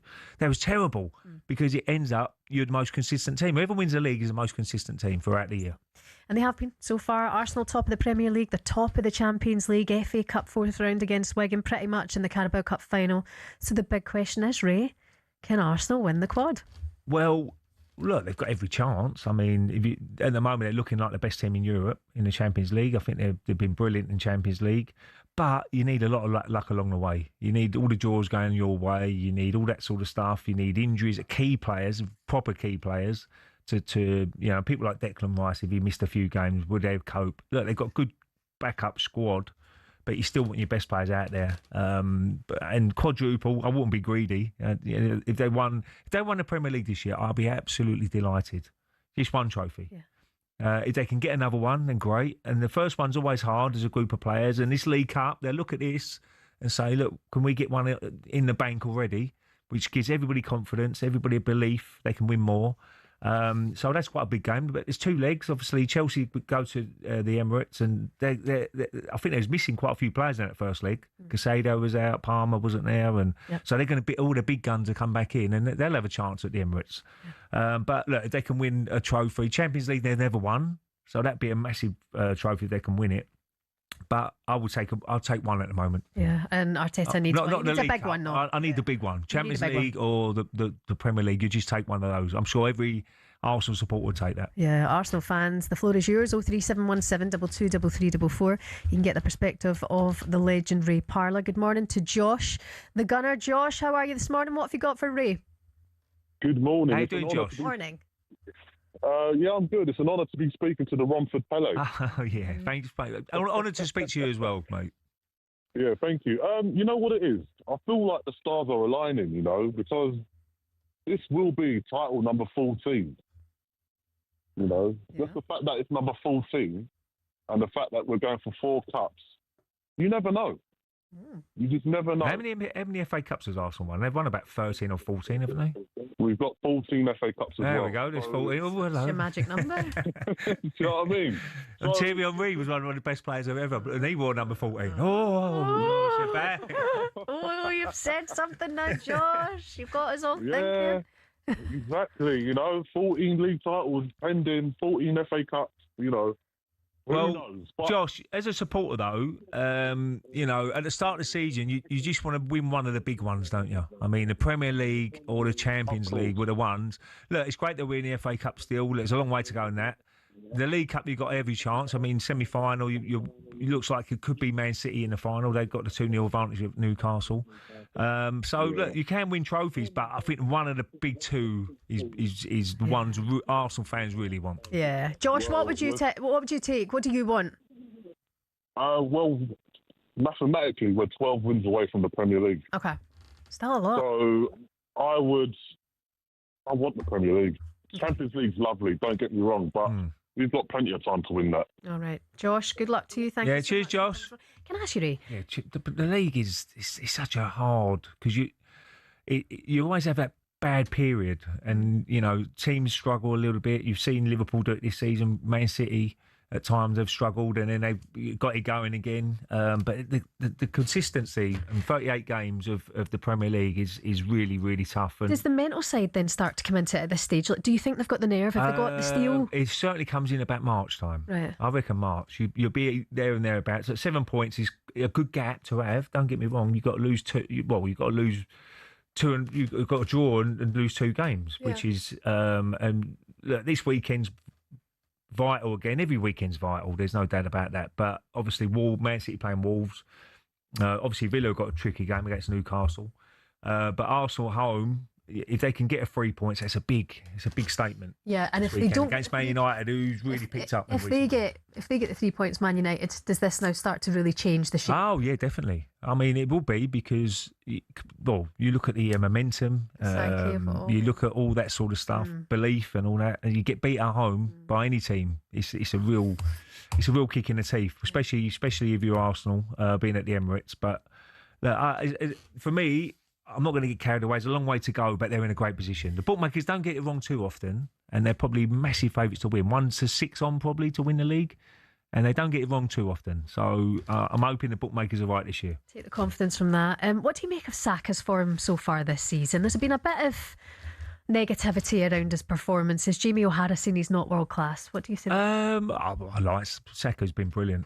Yeah, the amount of football he's played for such a young man is amazing, really. I mean, he's probably played 215, 16 Premier League games already in his career. He's only 23, 24, which is amazing. He come onto the scene very young. What he's done is set the bar so high with his standards on the pitch. Sometimes you're going to drop under that bar. You can't play like that every week. It's impossible as a player. You're going to have little dips in your career where you just got to keep working hard and get back into playing again. But I think he's been brilliant, absolutely superb. He's got that. He's Arsenal through and through. He's come through the ranks. He knows what the club mean to him. And I'm really pleased he signed a new contract. Very important. As much as we want to bring players into the club, the players who they've already got, they've got to keep them together as well as a group of players. And I can't fault him since he's put that Arsenal shirt on. So, look, there's competition. There's no doubt about that. You see Mikel now rotating quite a bit, don't you? Trossard, Martinelli on the left-hand side, and you've got Madueke on the right with Saka. He's got that luxury to have that. Not many clubs can do that. Yeah. Change wide men week in, week out, and they've still got the quality of each side. So and you've really missed him when he has been injured in the past before. Like, he's such a huge loss. Well, he's good. The fullbacks seem to link up well with him as well. I mean, Timber, if he does play right back, I know he's been playing all over the place. Ben White, even when he plays, he's got a good understanding with him. So, yeah, I think he's such an important player, Saka. Can't wait for this one at the Emirates. It's Sunday 4:30. Arsenal take on Manchester United in the Premier League. Could it be United to upset the party? Oh, you hope so, Shebahn. Get in there. I want to see those Arsenal tears. Right, well, seriously, don't start crying. It was just a joke. Coming up, he's in his pushchair, he's in the buggy, he's on his way to the studio. Will he throw his toys out the pram today? So out of order. Little Sam Matterface and the curse of the comments. I like the small world affair. It's next. What do you get when you guzzle down sweets? Yeah. Okay, Matt from the other day. Matt. I had a bit of a late night last night due to being at over there at the stadium. Celebrating the win? No, not me, mate. To be honest with you, I just put on talkSPORT and I heard my name pop up, and that just enough gets me on. I'll be honest with you, that I don't get washed with, and I said I'll call back, and I'm a man of my word. And to be honest with you, that last night, it don't wash with me. The reality of the moment is there's no pressure of the Premier League, and we all know, like Simon said earlier, because I put it on at the point when he said, if they beat Dortmund, and they don't go and follow it up with Burnley, which, let's be honest, Burnley just kept Liverpool at a draw and Man United at home on a draw, and they're playing a very, very, very poor Spurs side. I honestly, at best, it'll be a draw. Now, right now, I was thinking about this last night, and I was having a chat with a few Spurs fans. How many transfer windows do you think Tottenham Hotspur need to get back to that level of what we had in 2019? How many transfer windows? And bear in mind, we're getting older now. Do you know what I mean? And my kids, for my kids to say we didn't even watch it last night. You got Harry Redknapp turning around and saying he wouldn't pick one of his team in 2010 in what today's team is. And that was a good team. It wasn't a great team. And this is where we're at. You remember the other day, though, Matt, you had a full-on rant, and you were telling me that there was no chance that Spurs would beat Borussia Dortmund. So they did. Of course. Listen, I stick to my word, but you've got to look at who turned up. That wasn't. If that well, wasn't, you turned up. You watched it. Listen, I didn't even watch it. I'll be honest with you. It's a group stage. You were at the game. You didn't watch it. Look, Matt. I had somebody say to me the other day. Who did you beat in the Europa League? You didn't have no one. Yeah, granted, we won it, and I said, well, we beat Bodo Glimt. And he laughed.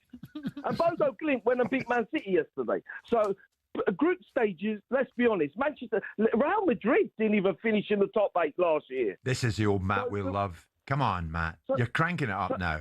You're getting going now. No, Simon, Tottenham Hotspur is on its knees. You know and I know. We've got a goalkeeper that I don't even know.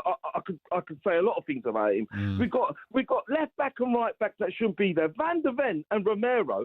I'll be honest with you, they're not going to be there at the end of the season. As for Van der Ven, and I'll say this on air, the guy is a disgrace for the way he behaved towards Spurs, paying Spurs fans, going all.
Sorry about that. You're listening to talkSPORT Breakfast with Arnold Clark. Save on your next car, and the real sale is the UK's biggest used car sale.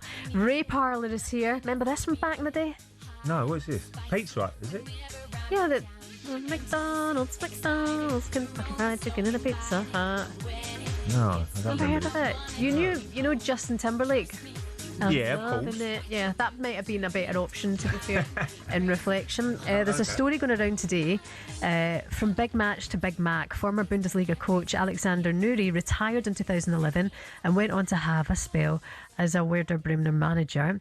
And he's ditched that now to own 2 McDonald's. Well, I can see franchising McDonald's is unbelievable. Yeah. The brand McDonald's, I'm sure your kids know. How old are they now? Your kids 6. Would they know the big M as McDonald's?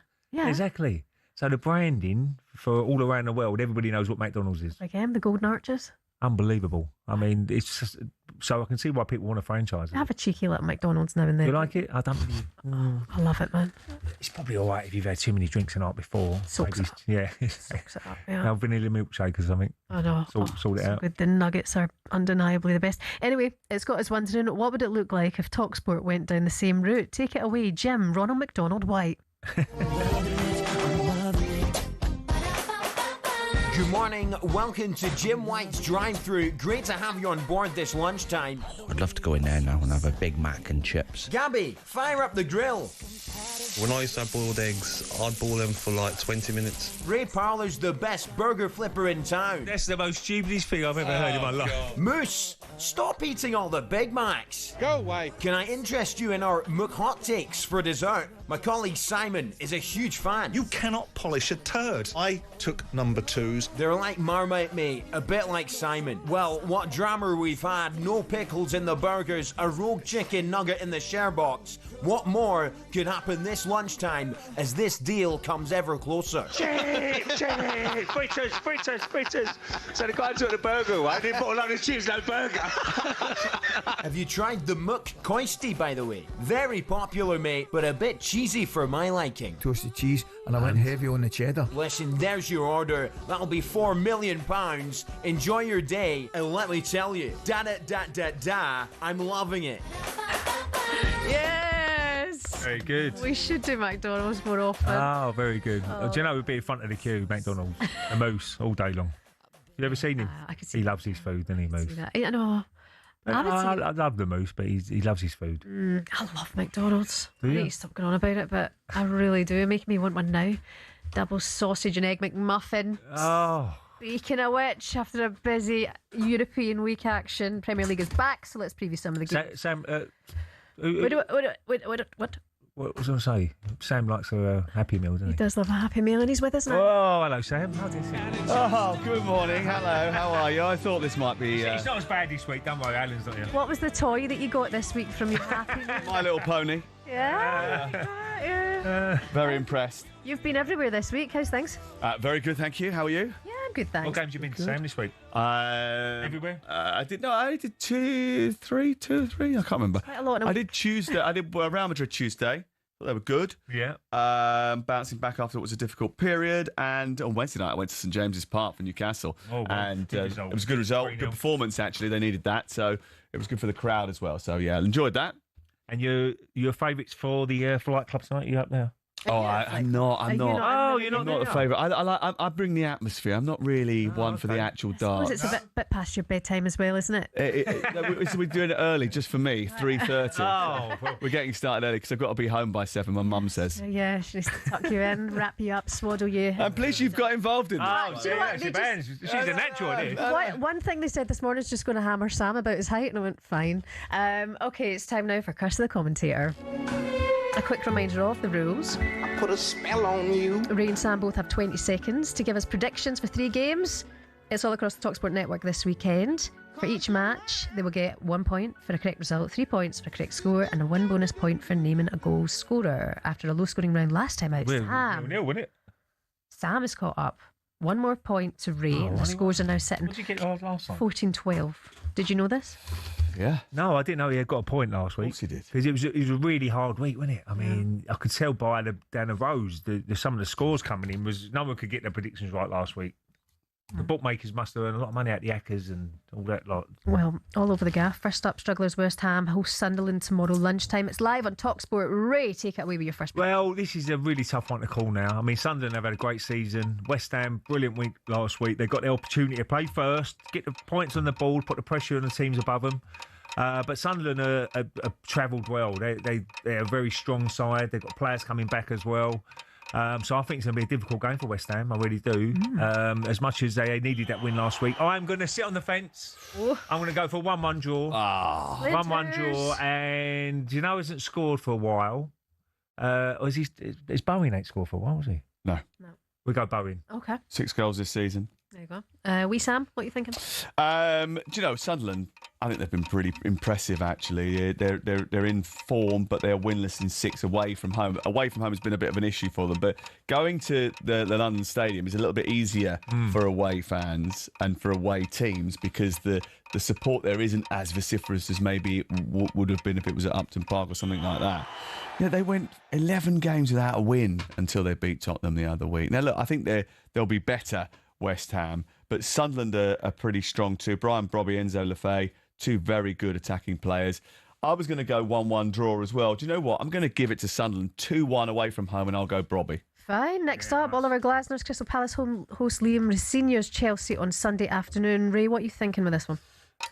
Sorry, Sam, don't get a chance to go first. It's all right, don't worry about it, mate. It's all rigged. Well, Palace, as we said before, we've had Alan Pardew on here. There's a lot of problems at the moment with the squad. Who's going to stay? Mateta now looks like he could be on his way as well. Glasner, we know, is off on his way at the end of the season. They've just got to try and keep it going down Palace. It's going to be difficult for them. Being at home, it's always a tough place to Selhurst Park. Chelsea, not great in a week, but they got the result. Go on. I'm going to go Chelsea to win. Okay. I think they're looking at that top 4 position. They've got to try and get wins away from home. My goal score, I'll go 2-1, sorry, Chelsea. Yeah. And my goal scorer, I'll go Pedro. One note from this, you guys need to work on getting it to the clock. Oh, sorry. Right? You're way over time right now, Ray. Come on. I'll deduct you a point if this happens again. Last year, we'll never, ever points. Sam, go for it.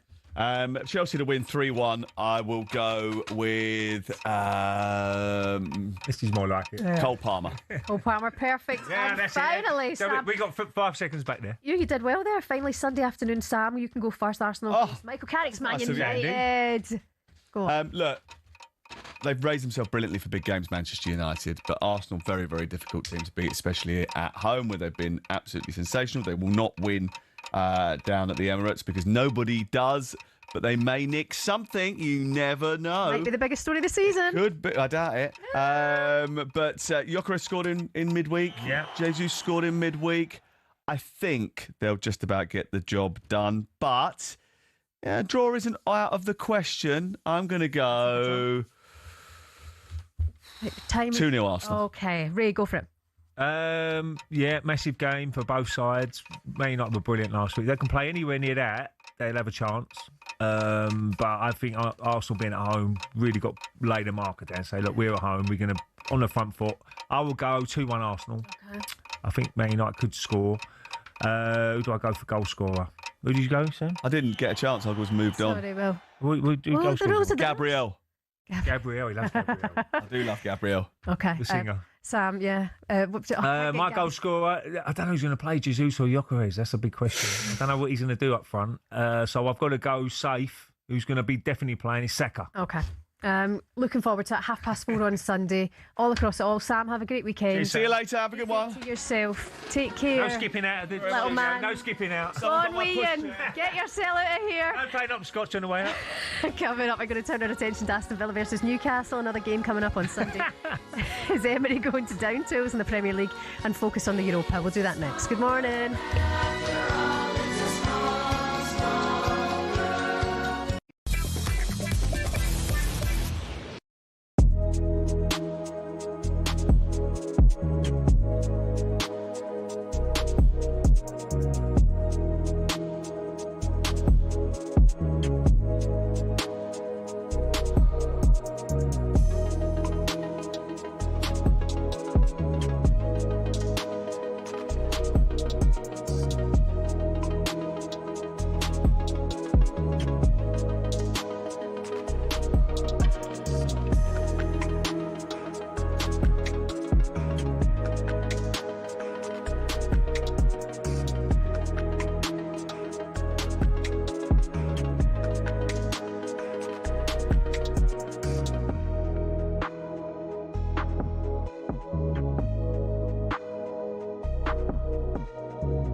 Over the last few years, Formula One has gone from elitist and insular to a global entertainment brand.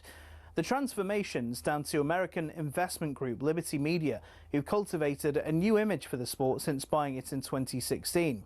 Better access to drivers, improved content on social media, and tapping into the US market have given F1 a massive boost in both attention and revenues. But is everyone happy? The fans certainly are, as evidenced by Drive to Survive. Almost 7 million people per season have tuned in to get all the gossip and all the drama from the paddock. The extra exposure means the drivers can demand a higher salary too. In 2010, the top drivers were earning $20 million a year, which isn't bad. But now, the very best earn 3 times that, with Max Verstappen getting a whopping $65 million in 2025. But money doesn't always buy happiness. Some drivers, including Verstappen, don't like the pageantry the changes have brought about.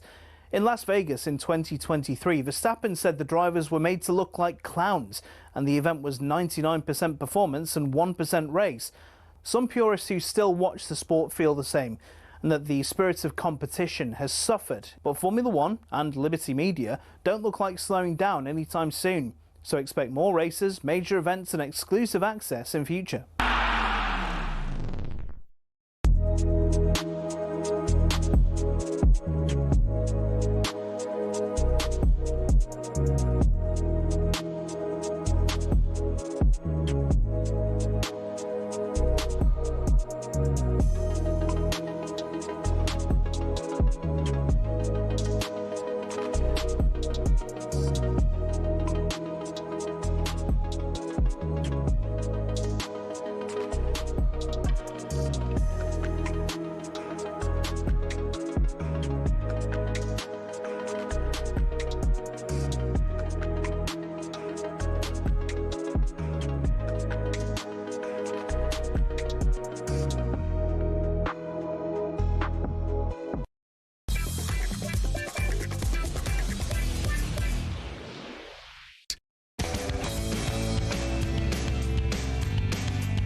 Good morning to you. How you getting on this Friday? You're listening to talkSPORT Breakfast with Arnold Clark. Save on your next car in the real sale. It's the UK's biggest used car sale.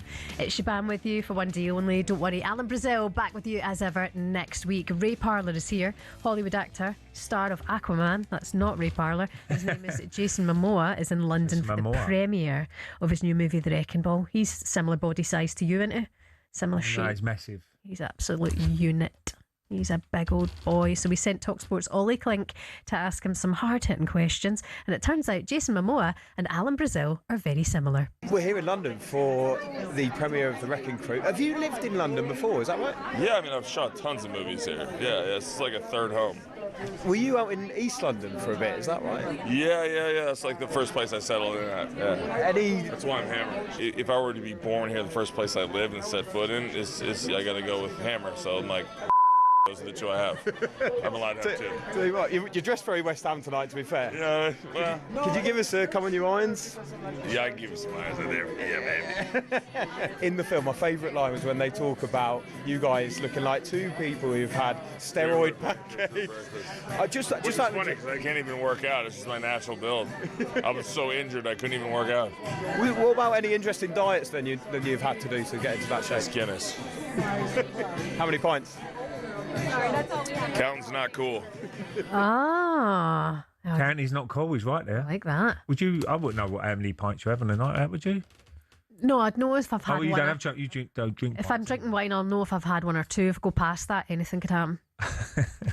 But I wouldn't count every beer I had. No, would you? You don't really do that. He's right. What he says there. You don't count. Yeah.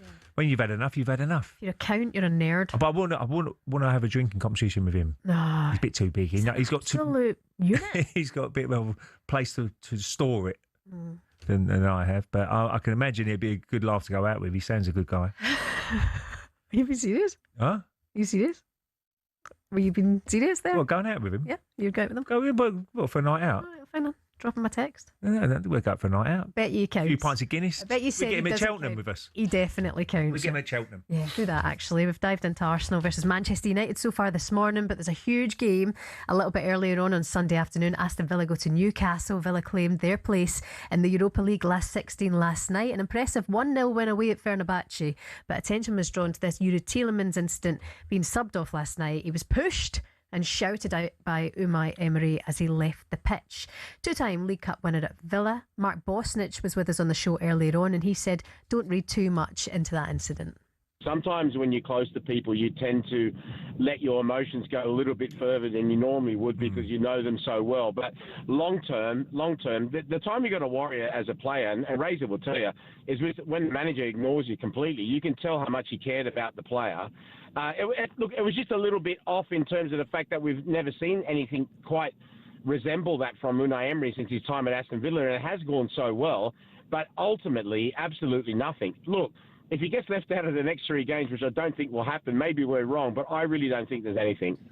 You're over it already. You're kind of sick of this chat. Mate, well, don't get me wrong, it didn't look great when he come off, but it happens in football. It happens all the time. I mean, when people ain't doing their jobs, and obviously Emery's a very passionate man. He knows what he's told him what to do, and he hasn't done it. He gets the hump with him, and that's what you got to be. It's all about standards. It's all about that sort of stuff. Maybe it's different now. I mean, managers probably back in the day could do that quite often. Maybe in training and have a go at people and all that sort of stuff. But you got to. I suppose the times have changed, but I don't mind that at all. Imagine Tielemans had pushed him back. I don't think that would have happened either, would it? Well, I think he did well not to react. Yeah, he really did well. Yeah. And I don't know what he was saying to him as well. Why don't you do your job? Come on, whatever. I don't know what he was saying to him as well. But I think you could easily blow that out of proportion. Yeah. Very quickly, and that's what they do. That's what we're doing. Yeah. And I don't want to do that because Villa are having a good season, and why trying to disrail what they've done so far? And for me, that's nothing. He's set standards out. If you don't do it, you come in off the pitch, and that's what he's done, and he probably wasn't happy with his performance. Focus on the positives then. Europa League, it's theirs to win? Yes, absolutely. Yeah, favourites to win it. Just checked, definitely favourites. So every chance, and as I said before, he got a manager who's won it many, many occasions, so he knows how to get a win.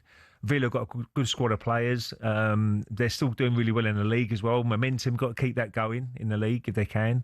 But it's been a fantastic season. It could be a brilliant season if they somehow do win that Europa League and in that Champions League next season, which they should be anyway with the league form. Let's focus on the league then. We're calling it the PSR Derby. Can Villa bounce back to winning ways in the league after their surprising defeat to Everton last weekend? Well, the Geordies had a great win in the Champions League on Wednesday. According to former Newcastle midfielder Dan Gosling, they've really turned a corner this season under Eddie Howe. No, they had a really poor start, really. Obviously, the whole Alexander Isak probably affected a lot of it. The late recruitment with Voltemada, obviously Vissa coming in as well, injured. So they didn't have really much firepower at the start of the season, so they weren't winning enough games. And probably everyone felt it was going to be a difficult season. But the last probably month or so, they've turned it around. I think they won 3 and a bounce in the Premier League, and anyone that knows the Premier League well, back-to-back wins is crucial, and you can jump up that table pretty quickly, and that's what's happened with them over the last month and a half. What are you thinking about this one, Raymond? Yeah, I know this is a hard one to call. Yeah. Really is. 2:00 kick-off at St James Park. See, Villa's home record is so good. I know they lost to Everton last time out, but it doesn't really happen at Villa Park. Away form was a little bit not as good, but Newcastle at home, you're looking probably just slightly towards Newcastle, aren't you? Maybe. Yeah, and a lot of people will be looking at the draw, if I'm being honest. Mm-hmm. Villa go up there and make it hard to beat. Can you imagine Villa would be happy enough with that? Or? Yeah, I reckon so. Yeah, I think so. And then just go all in the Europa, Yeah, going for point. Realistically, look, they're still in the title race. There's no doubt about that. 7 points, exactly the same as Man City. But they'll be looking the Europa League as well to say, look, the trophy's a very much important part of the club. If they can win it, like 30 years ago, they've won a trophy. So that'd be amazing. But you probably edge towards Newcastle slightly being at home. Home advantage. They'll be like favourites to win it. Listen, stay with us on talkSPORT on Sunday from 2 o'clock. Game Day Live is here with little Sam Matterface to go all around the grounds and keep you posted on all of the games as they happen. And then, of course, the big one, Arsenal Man United, 4:30 on Sunday. Looking forward to that. Right, it's time now for this.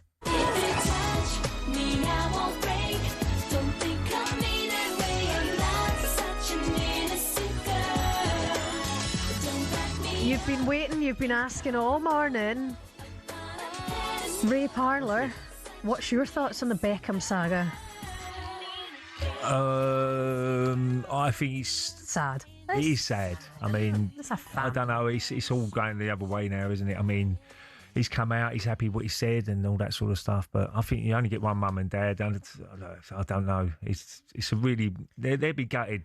Obviously, David and Victoria, one of their sons, and the other three kids would be sitting there like going, "Well, what's happening? Yeah, where's my brother?" and sort of thing. So I don't know the ins and outs of it. I don't know what's true and what's not. All that sort of stuff. So Could be a positive for Victoria Beckham, Posh Spice. Turn the tunes back on, will you? Because Not Such an Innocent Girl was her song. Girl. Not Such an Innocent Girl that came out in 2001. Posh Spice is the... I can't remember it either. Did you? She's the only Spice Girl not to have a number one in the UK. And since the whole Beckham saga started, there's now a campaign to get her to number one this weekend. Is there? Oh, wow. Would you download it? Nah, if I'm being honest. I can't remember this song. I can't remember it either. What was the one with Daniel Bedingfield? You're out of your mind. Is that Posh Spice? They were good back in the day. Bit of a banger, Girls, aren't they? They're very good. When they burst on the scene, what, about 92 was it? It would have been early 90s. Around that sort of... It's my first album. Was the Spice Girls. 92, I'm sure it was about that. I went into Woolies and Helensburgh. But they was very good, and they took the market. They took it by storm, didn't they? At that time. Have you ever seen anyone twerk at a wedding? No. Do you wanna? Who is it? Go on, show me. Do you want to see anyone twerk in the ad break, right? That'd be more fun. I've seen Alan do that when he's modelling it. Alan was twerking as he lay down on the couch yesterday. Oh, don't.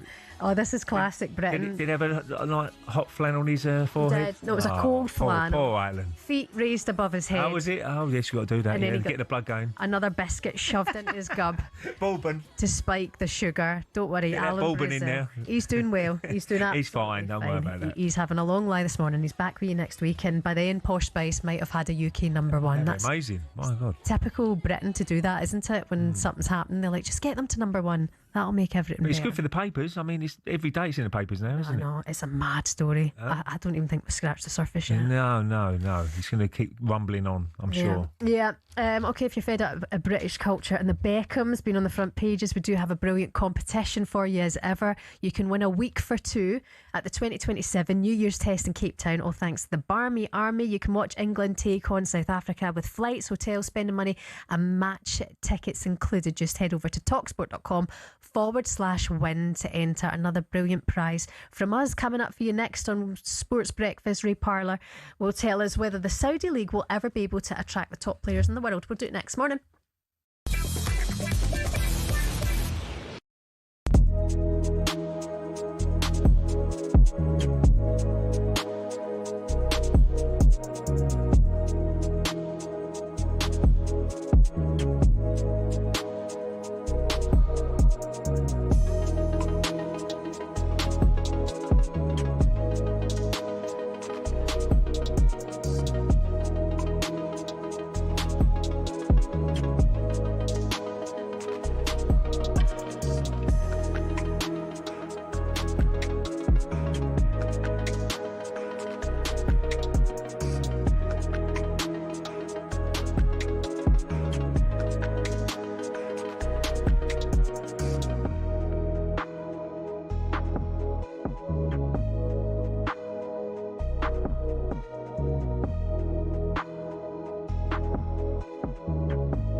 Good morning, welcome along to Friday talkSPORT Breakfast. It's Shebahn for Alan Brazil. Ray Parlour is here as ever. Some of your headlines this Friday morning: Forest missed a penalty, scored an own goal and had a red card in a 1-0 loss to Braga, which leaves them almost certainly in the knockout places of the Europa League. Ray, when in a relegation battle, the last thing Forest need is more games. Yeah. But then that's not the attitude. It's not you want to be in everything. It's not ideal. But look, the Forest fans still want to have a good run in Europe, don't they? Sure they do. But the most important thing for the club is to stay in the Premier League. Yeah. No doubt about that, and they know that. Everybody's realistic about it. So he did make a lot of changes last night, didn't he? 7 changes from the weekend against Arsenal. So there's always going to be lots of changes. But this weekend's going to be another important. Well, every weekend is going to be, because it's going to be nip and tuck all the way down to the end of the end of the season. And West Ham got to try and get a run going now they can, which is difficult. Suddenly you ain't going to pick up 3 or 4 wins in a row. It's impossible. Yeah. So. Well, it's not impossible, but it's going to be unlikely if you're West Ham. So they've just got to try and pick as many points out and see what the other teams can do them a favour. It's mad to think that it could be West Ham who said. I think Leeds looking strong, aren't they? Leeds. I'm trying to think who could get dragged into it, and there's not many clubs down there, is there? Most of them have got enough points or good enough to probably. Leeds have been so impressive. Haven't they? Leeds have been superb. Really have, and they look like scoring. They look like they're dangerous. That goal last week against Fulham was so important. Going into stoppage time. A lot of people had that down as a draw, to be fair, but credit to the fantastic goal as well. Yeah. Really good volley. Really good volley. In other news, up the road, Martin O'Neill delighted by the spirit and resilience his side showed in Bologna, but left to rue what might have been after they gave up a 2-goal lead to leave them in need of a win next week against Utrecht. I think they won't have no problem now. I think they're down the bottom now, Utrecht. Utrecht are struggling, yeah. Yeah, they're really struggling. So being at Celtic Park, they could. No problem there. With Martin O'Neill, it feels like that's what it should be. Also, by the way, this weekend, Hearts Celtic at Tynecastle. Oh, what a game. Massive. Are they missing a few players, aren't they? Yeah. Hearts. And Celtic. Yeah. They're missing quite a few. I think Hearts, probably Celtic got a bigger squad, haven't they, than Hearts, I should imagine. They can probably deal with a few losses more than Hearts. I think whoever wins this game at the weekend will win the title. Yeah. Well, Rangers be hoping for a point, wouldn't they? And Rangers are definitely doing well. Yeah, of course, they're still up there. I just think whoever wins this fixture, that'll be the winner of the title. So fingers crossed for Celtic. No offence, Hearts, keep going strong.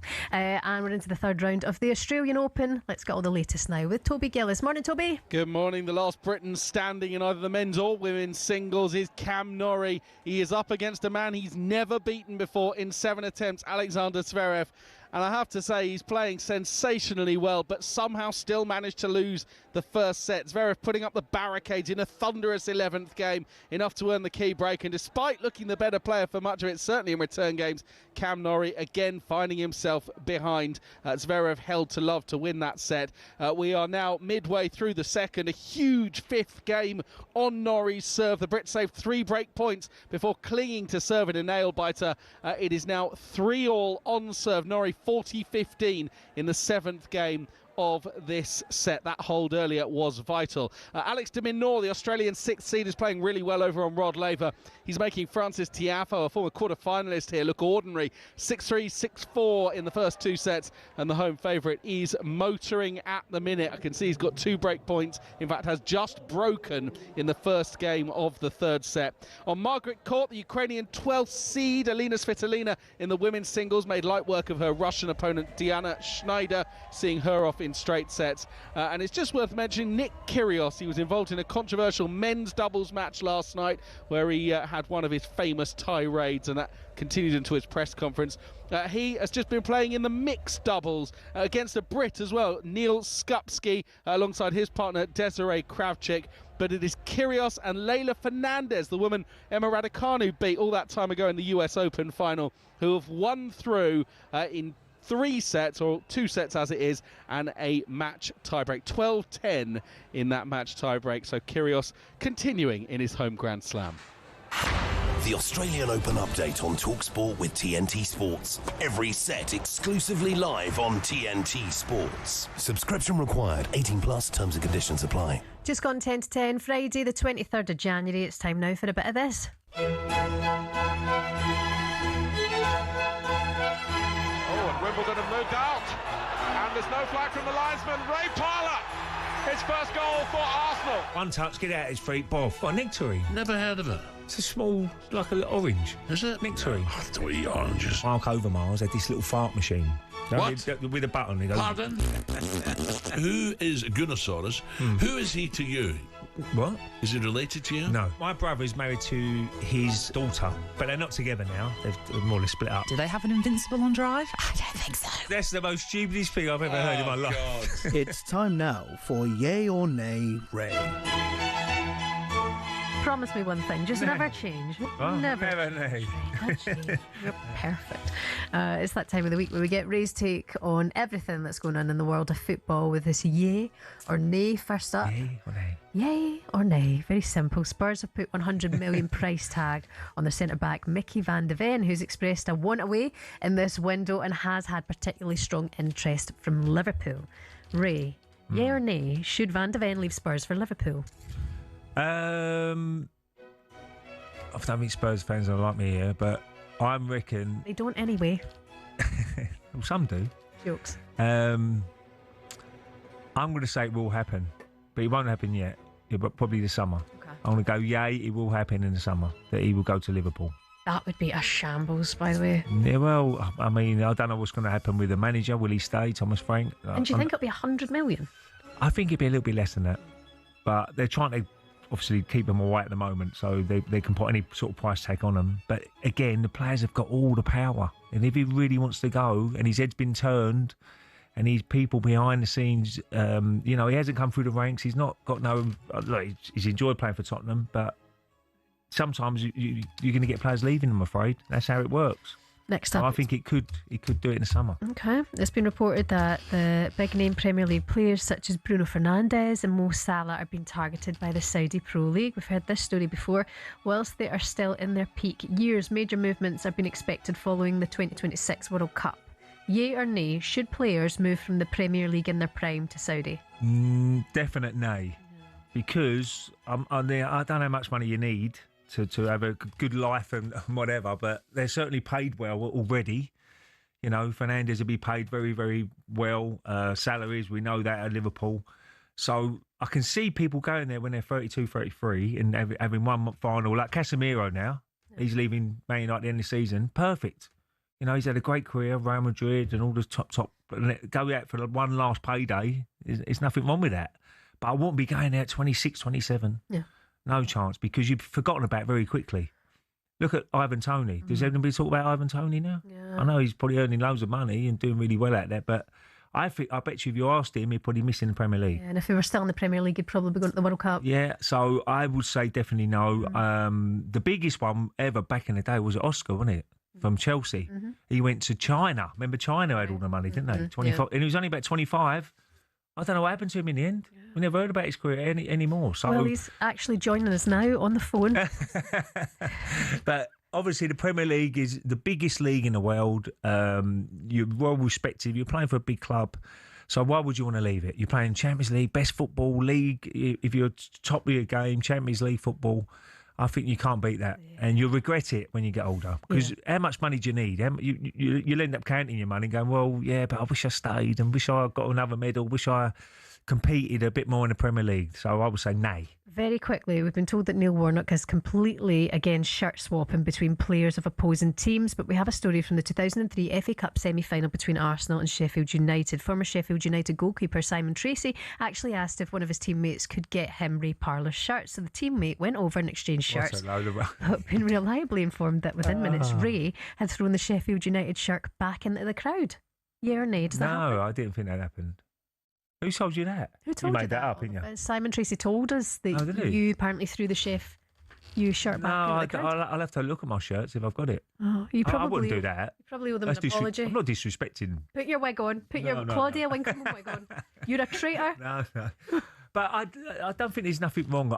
It's my pet hate when they swap on half time. Oh, that is embarrassing. Cringe. You're playing against your opposition and you're swapping shirts half time. Oh, don't do that. That's a no. I got at the end of the game, it's not a problem. Can I just say this? Especially in the FA Cup third round, fourth round, because you're playing against teams. Ray, I got a bit of trouble this week for saying that I sniffed my arm after David Beckham touched it. Right? Got a bit of trouble. But that's how the world's gone. Ali McCoist sent me a message saying that he sniffed Beckham's shirt after he got it after the game, okay? So has he still got it, Ali? You would do the same. Apparently Viv's got it and I don't blame her. Do you know another one he's got? Another great shirt he's got as well, Ali.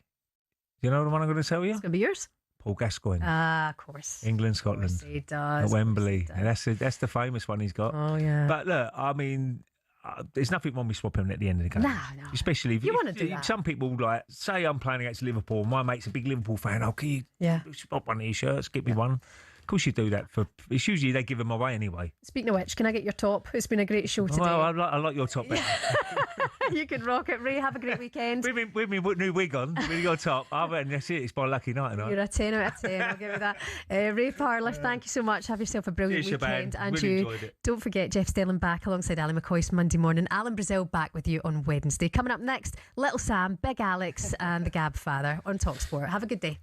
And let me tell you, I'm loving it.